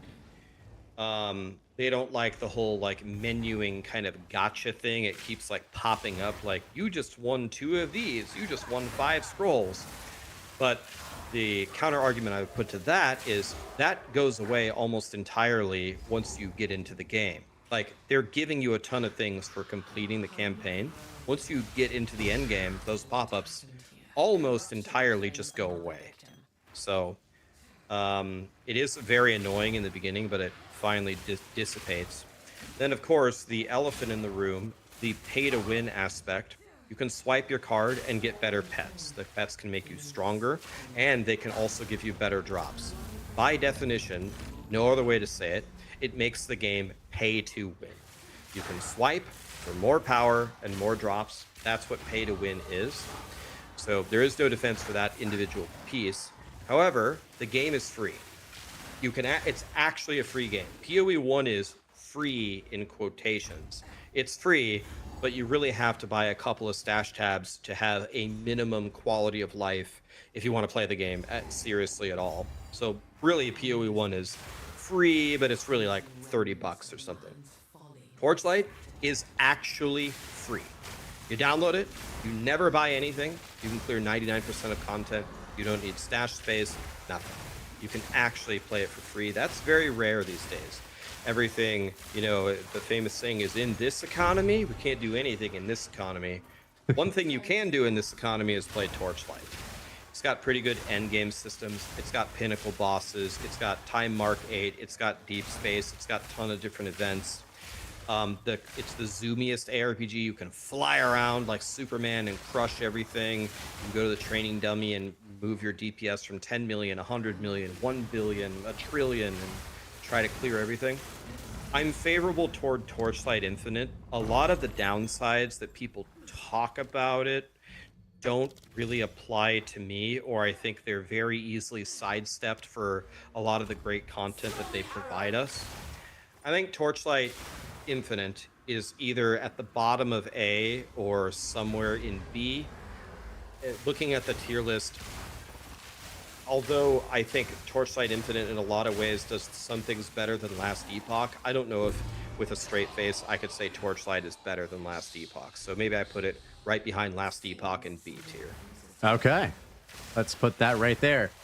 Yeah, I wish I could input more on this. I think that this is just one of those games for me that I may have been subconsciously just turned away from. I think anytime, and I definitely fall into this camp, anytime I hear the words pay to win, it just immediately kind of throws me off. It was sort of the same feeling that I got when I started playing Lost Ark, which I guess is technically another ARPG style game. It's an MMO, but it has like really, really good ARPG like combat mechanics and bosses. But when I learned that it was pay to win, it kind of just was like, I'm good. I'm good on that. I guess it makes sense though. If you can kind of remove yourself from that aspect and just kind of play the game for what it is, like it makes sense that it has a lot of good stuff, and a lot of people actually really like Torchlight Infinite, which is cool. So solid mid B. All right, man, that wraps it up. Any final thoughts about this list before we just move on to a couple closing questions? Yeah, we're missing Slormancer. You got to play that, man. If you like ARPGs and pixel art, it's Slormancer. Slormancer and Ori, remember. Okay, sounds good. We have it embedded in our brains now. All right, guys. So as we sort of wrap up this conversation with Rex, I don't want to take up too much of your time today, but it's been an absolute pleasure having you on stream, bro. I really appreciate you coming through. Yeah, I have a couple closing questions, stuff that I like to ask every content creator. The first one is just if there's anybody that you want to shout out that's actually had a positive impact on your streaming journey. It could be another creator. It could be a person in your life. Anybody that's sort of like, yeah, helped you out along the way throughout your many years on this platform doing what you do. Oh, man, dude. I would absolutely love to take you up on that. The problem, that's such a dangerous question because I'll miss somebody.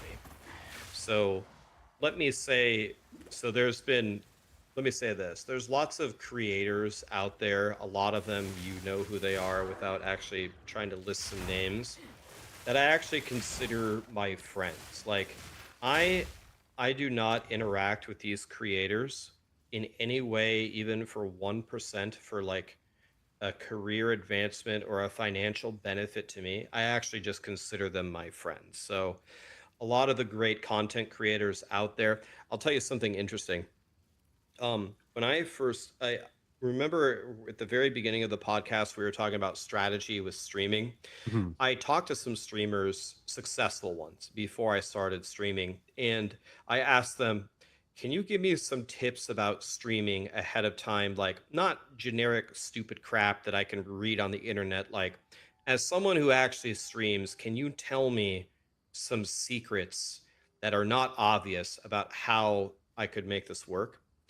And they said, one guy told me, one of the biggest mistakes that you could make is viewing the other streamers around you as your competitors.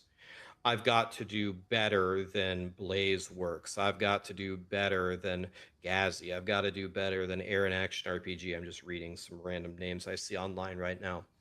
That is an absolute loser mentality. One famous saying is, a rising tide raises all ships. You should genuinely try to be friends with them. You should genuinely try to get involved with the work that they do. Like here, for example, I love that I'm getting a chance to actually meet you and see how your podcast works. I can see why you've done 45 episodes. I can see why people like you.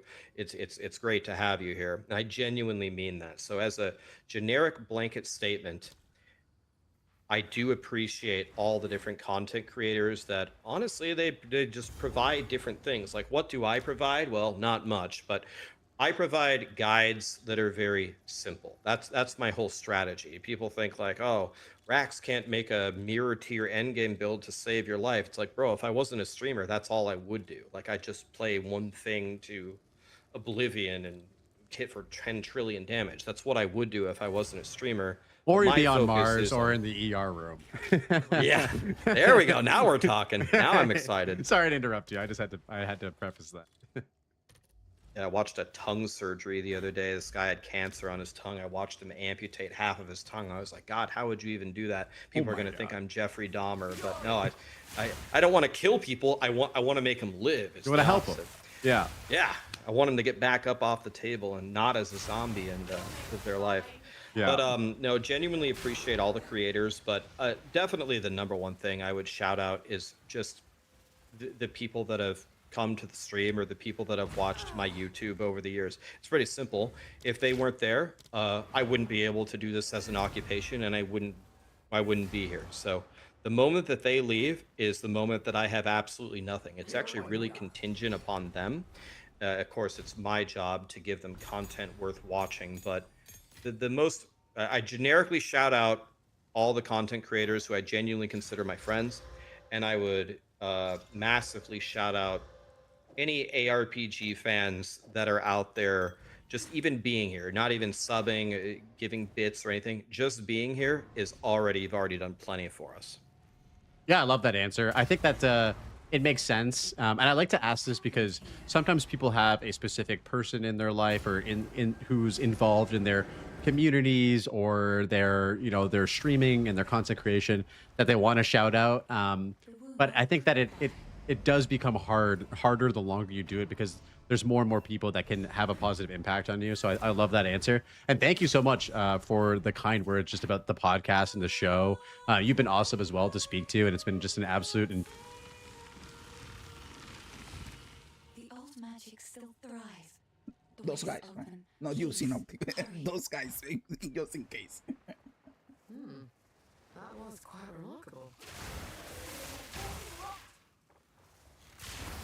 They got you. You rage baited. Yes, I am rage baited. I know.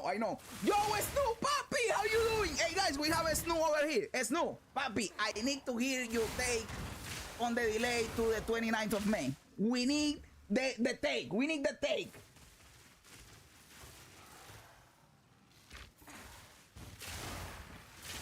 Because we were over here discussing it earlier. There are a lot of people that are mad. Right? On Twitter, people were popping off.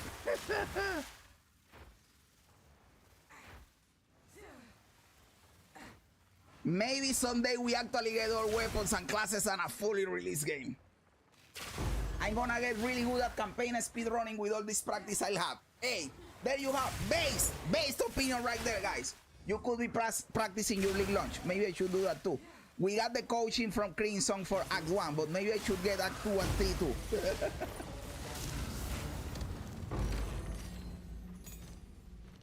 This must be a wild tangent. Dude, I make... You know that I make crazy tangents all the time.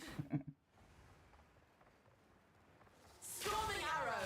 Out of the ground. Infinite Atlas rework from ground up confirmed.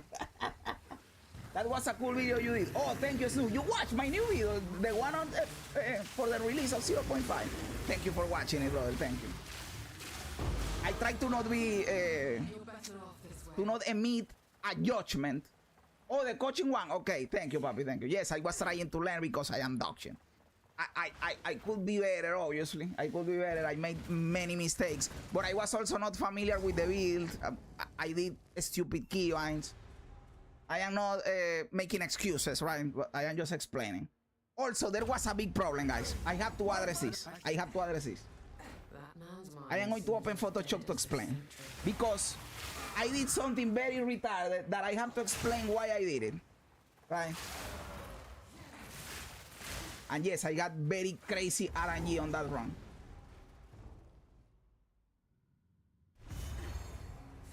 Do you know what you are going to play for League Launch? Assuming no new classes, I am going to spin the wheel. We always spin the wheel and we play what the wheel tells us. We put in here the chef, I don't know, mercenary. And we put all the other motherfuckers and we spin this bad boy and we get what we get. That is what we play. Okay, let me see. Where is the insane RNG?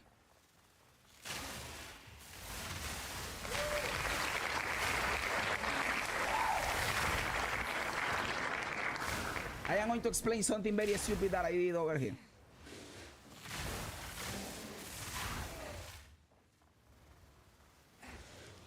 And then when I tell you you'll turn left, it's okay. He tells me here, go left. Just go straight left. You're going up, my friend. And I Don't was go going up. Just literally go straight left. And then I am a retard. And I say accurately that I am a retard. Because I am going up and he's telling me to go left. So I have to explain why I was going up, right? I need to bring up paint for this. I need to explain why I did this auction. How can I make this shell bigger?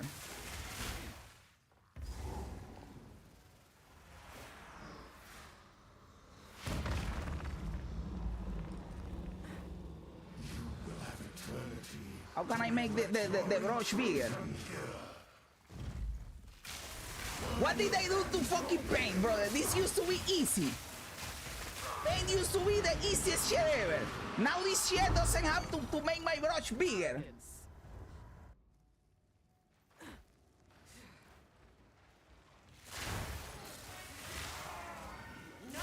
Okay, this shit over here. Nice. Okay, this is what happens. The map, this is what I was thinking about, which was dog shit, guys. I am not making excuses. What I did was retarded, okay? But I am explaining what was going in my head. The maps or the layouts in Path of Exile are like this, right? I am not wrong about this. The maps and the layouts in Path of Exile are like this, right?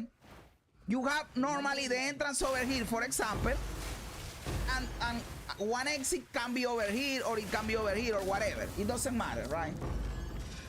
But the map is normally right here, like this. In my mind, this is up, this is down, this is right, and this is left.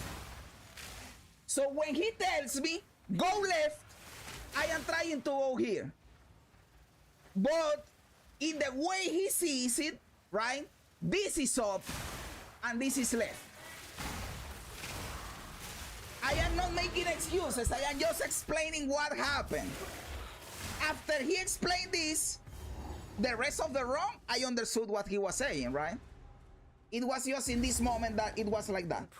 Yes, up is up. Up is... I am saying whip and roll, papi. It doesn't justify it. What I did was retarded, okay? What I did was retarded. I am just explaining what I was thinking of, right? Also, if you see the video, there is a road. There is a road in there. Let me see if we can see the road. Plan to kill mobs is to put contagion on somebody and then put volcano under their... Take it. You are the what the fuck did I do in there? and it was... Somebody, more instead of your mini map if you Okay, can. there is a road, And then go right? up and left. Go as hard left as you can. Left, left, left. Left, Yazarus, left. Left, left, Jazarus, left. There is a road. I was thinking also left of the road, right? And again, how I am seeing, if you see this, that is what I am doing, going there. Yo, incredibly easy, Papi! Thank you so much for the sub, dude! You are fucking awesome, Papi! God bless you, dude!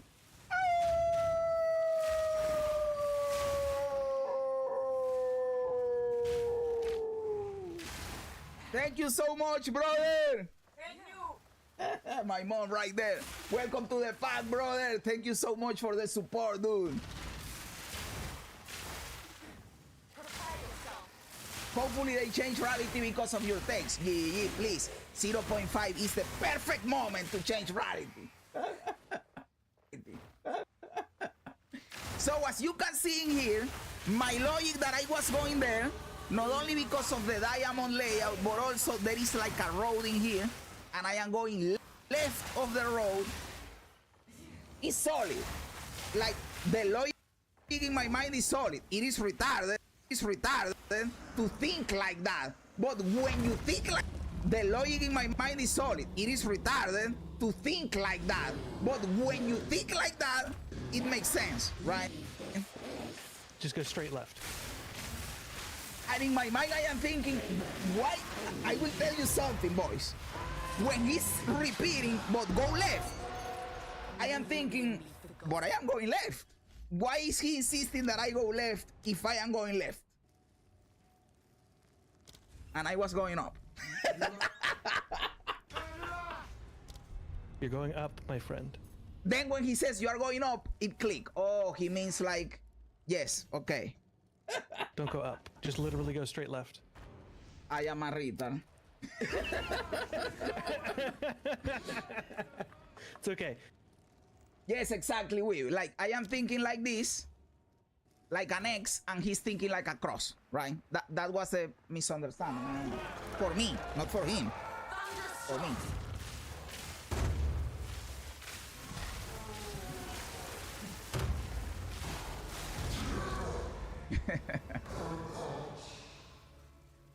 I knew something wasn't right with him. I suppose this was a mercy. Just give me Frisha Mirage and I'll be chilling. No, brother, I like Frisha because of the ascendancies, right? But I didn't like the idol system. I have to be honest with you guys. I didn't like the idol system. I prefer the normal Atlas. Like Frisha is cool for the ascendancies, but I don't like the idols. I prefer the Atlas.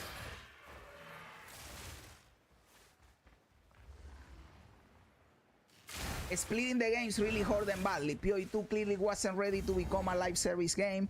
I don't understand the pressure to turn it into one during early access either. That should be the game with fewer updates per year given it's still under development. I don't know if I fully agree with this. Like with the flick part, I completely disagree. This is a dog shit take. I am thinking about the second part. Because there are also people that think that it is a contrary, that because if it is in early access, it should get more patches to iterate on it, right?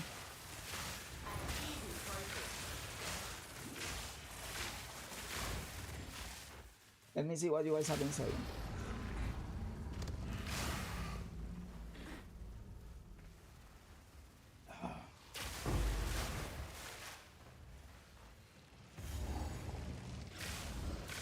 So how many times will we watch the 30-second video to inspect every pixel in there? 100,000 times. 2 classes, Delve, campaign finish, rarity removed, confirmed 4.5. It's in the hidden quest files. The only thing out of there that is going to happen is Delve. Delve 100% happening, dude.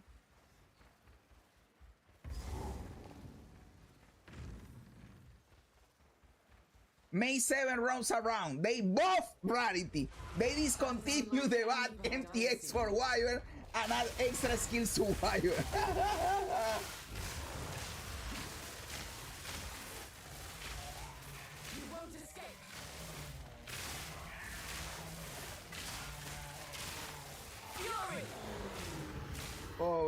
This shit is insane, man. Like, I have 2 hours about a 10-second clip and the delay of the league, guys. What can you do? I told you that I could jump over a half an hour about this shit.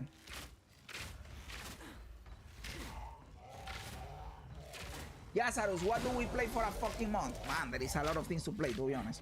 I was playing... Look what I was playing. I was playing Palworld. Not screaming anymore, are you? And I am loving it, by the way.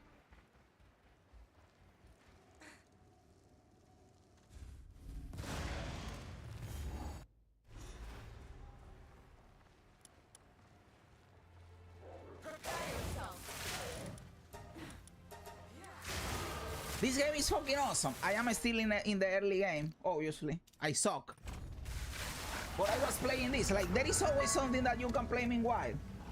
There is something... A lot of people are playing Crimson Desert too.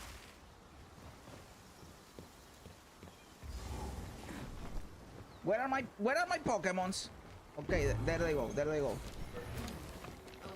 Work, bitches, work! I don't even remember what I was trying to do. I was trying to build this thing. I need more of this shit, but I also need to build this, and I don't have gunpowder, and I don't know where to get gunpowder or how to get the gunpowder.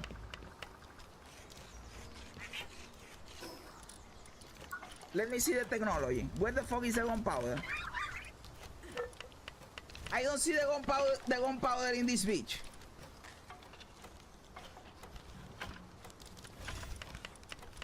How the fuck do I get gunpowder?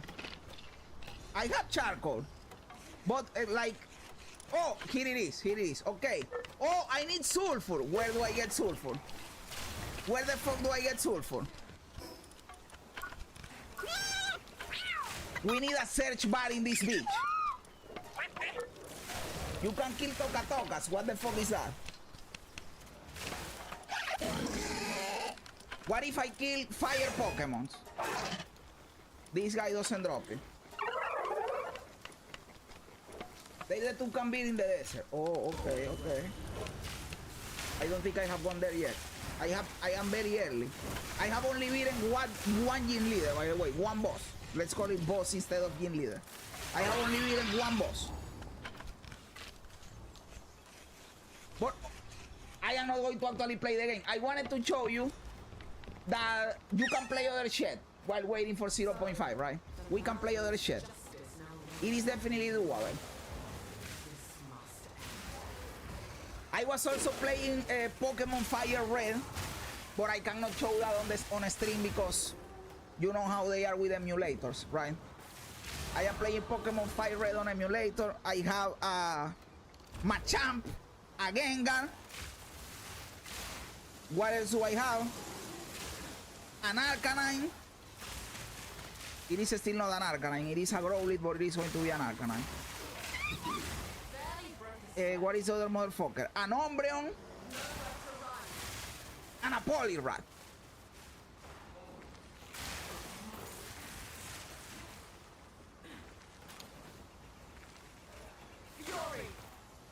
I love how a Japan court told Nintendo to shut the fuck up about Palworld being a Pokemon clone. But dude, it is definitely a Pokemon clone. But what pisses me off is that Pokemon, instead of taking the opportunity to make a good game, not necessarily a Palworld copy, because I don't want Pokemon to be like this, to be honest with you, but take inspiration from it to iterate on what Pokemon is to make better games. No, they keep doing the same dog shit over and over again. Yes, maybe your player base wants the same dog shit and you don't want to change that. Well, make a spin-off. Make a spin-off with cool new mechanics like this, right? Yo, yes, where are you from? I am from Venezuela originally, but I live in Colombia right now. I am almost 5 years living here. Like in a year and a half, I will have the citizenship. All this rock and stone cannot hide the rot within. Okay, guys, we yapped a lot. We are going to leave it at that, right? I am going to probably make a super cut of all our opinions regarding the 0.5 delay for tomorrow. because people are mad about the delay. Let me see if they posted something else like complaining about the delay. Let me mute this shit because I know that the background noise is annoying. Do I have an option to... They don't have the option to fuck up when you are in, you know. When you are not focused, the sound goes off. They don't have the choice to do that.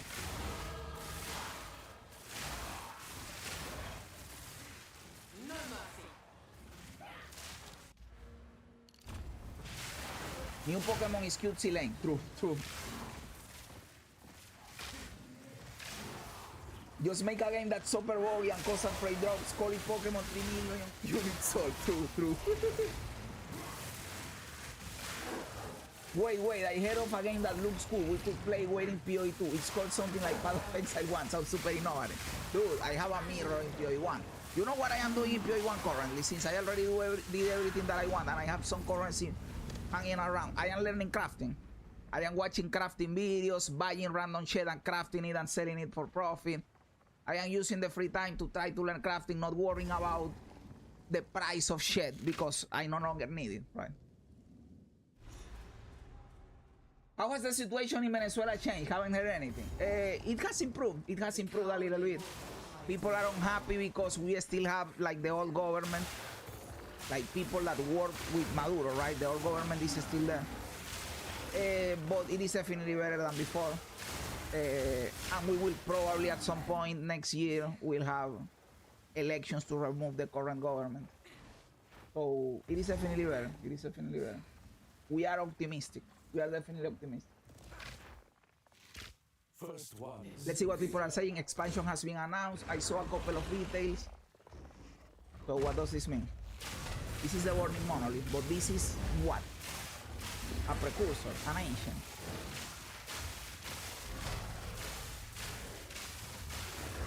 May 29, forever away.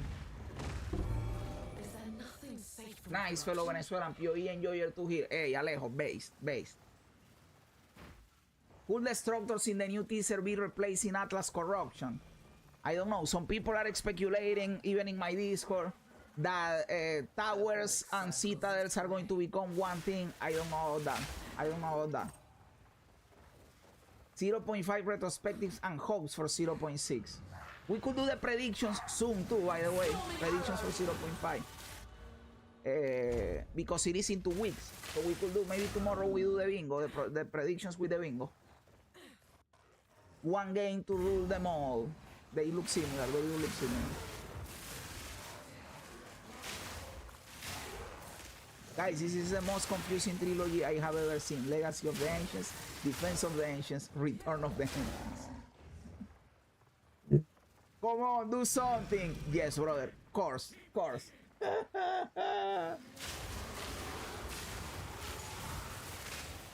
Two back-to-back 6-month leaks. People are thinking about this, right? It is obviously where your mind goes.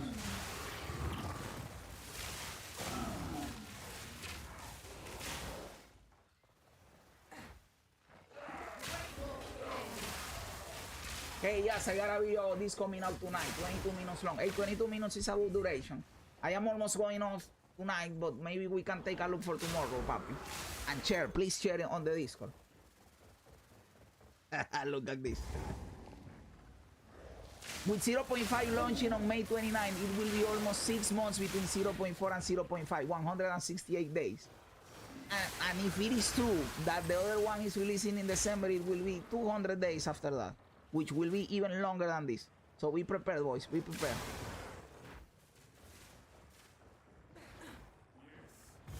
Ancients does not mean ancestors, it likely means precursors. I entirely agree with this, and this is what I said in my reaction video to this. So apparently there is not much else to talk about these guys. Yes, we are getting the delay. I think it is related to the precursors. I think it is related to the end game quest, not the league mechanic. And I don't think we are getting a class because they would have said something about it already, right? I am not mad. I don't blame them. I hope the league is good. we will just do something else in the meantime, right? But I do understand the people that are mad because they were hoping for something soon. But we are going to leave it at that for tonight, guys. Thank you so much for everything, boys. You are awesome. Tonight was really fun, I have to be honest with you. We had tons of chat interaction, and you guys helped me to jab for 2 hours non-stop just by keeping the conversation going. So I am very grateful. Thank you so much, guys. You guys are awesome. Have a great day, night, afternoon, whatever it is where you live. I hope you are having an awesome day, and you keep having an awesome day. Go hug your wife, go hug your mom, hug your family. It's your family, dude. Life is beautiful. Be happy, dude. Being happy is a choice. Choose to be happy today, dude. Guys, if you are on YouTube, follow my Twitch. It is only 1 click. It is free. You get a notification when I go live. Follow my Twitch, brother. Don't be like that. But if you are on Twitch, subscribe to my YouTube, brother.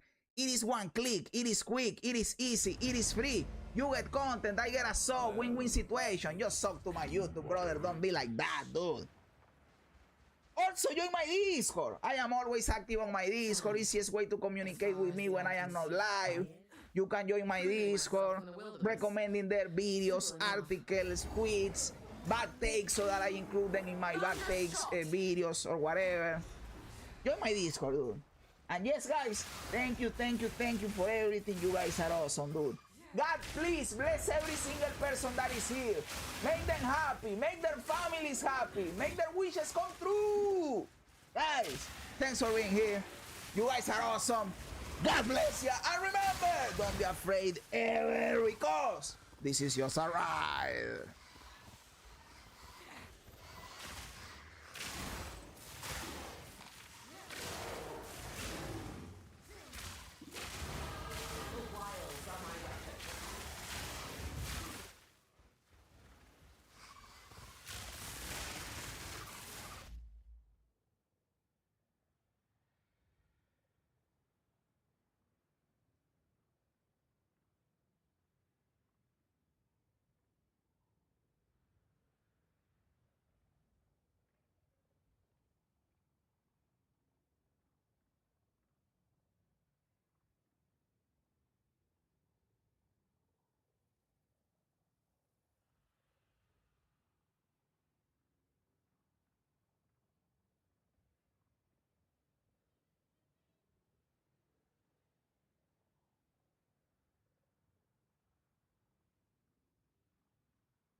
And somebody asked in chat, who do you think is the best build creator?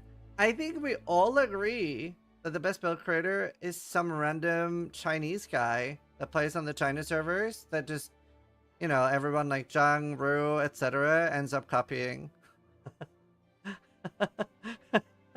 That's where most builds come from, chat. He has completely won. What an upset.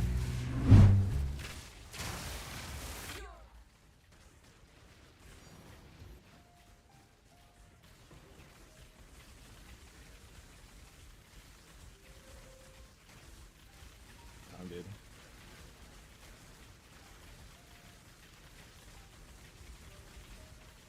Fury!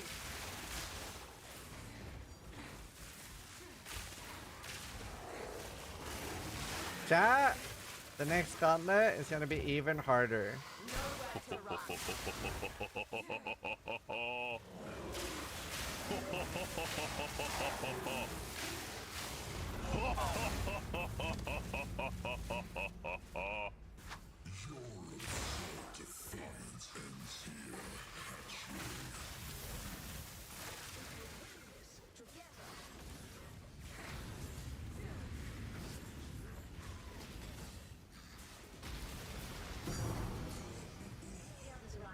Why'd that take you guys so long? Just kill him. What's wrong with you? Just kill the boss. Name Lee. No Morgan for big 30. Unlucky. No! No! No! Unlucky. No! No!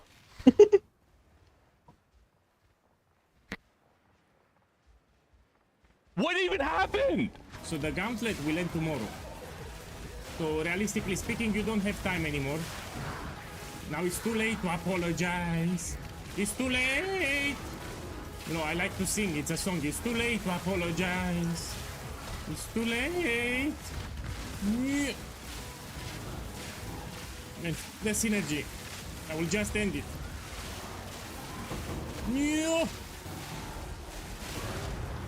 It's my fault. No time to react. I literally died under 1 second. At least I'm level 90.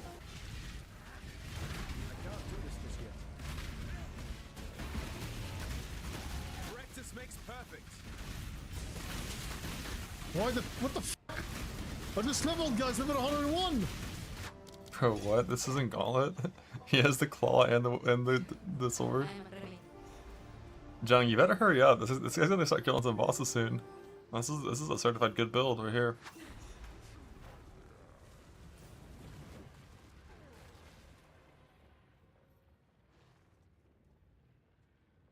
Was that 1 HP?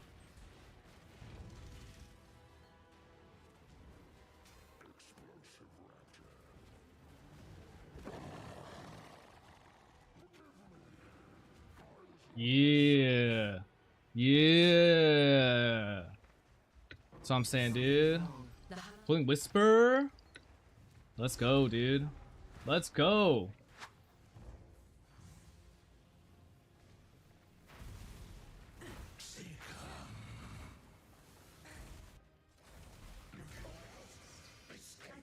Classic.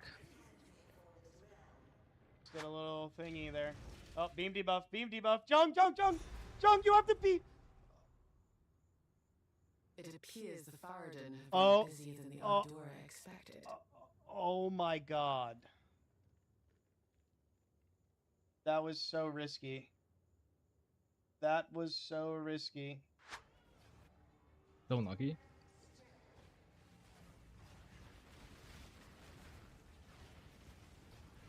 A cascade of pain.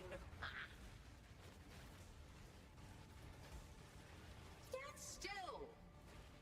So unlucky. Guys, I didn't block 3 fucking cascades in a row, dude. Like, I don't even know. You think that's normal?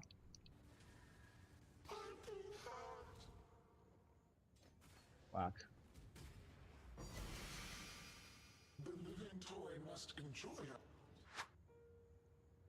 That is more effort, though. I died. Oh.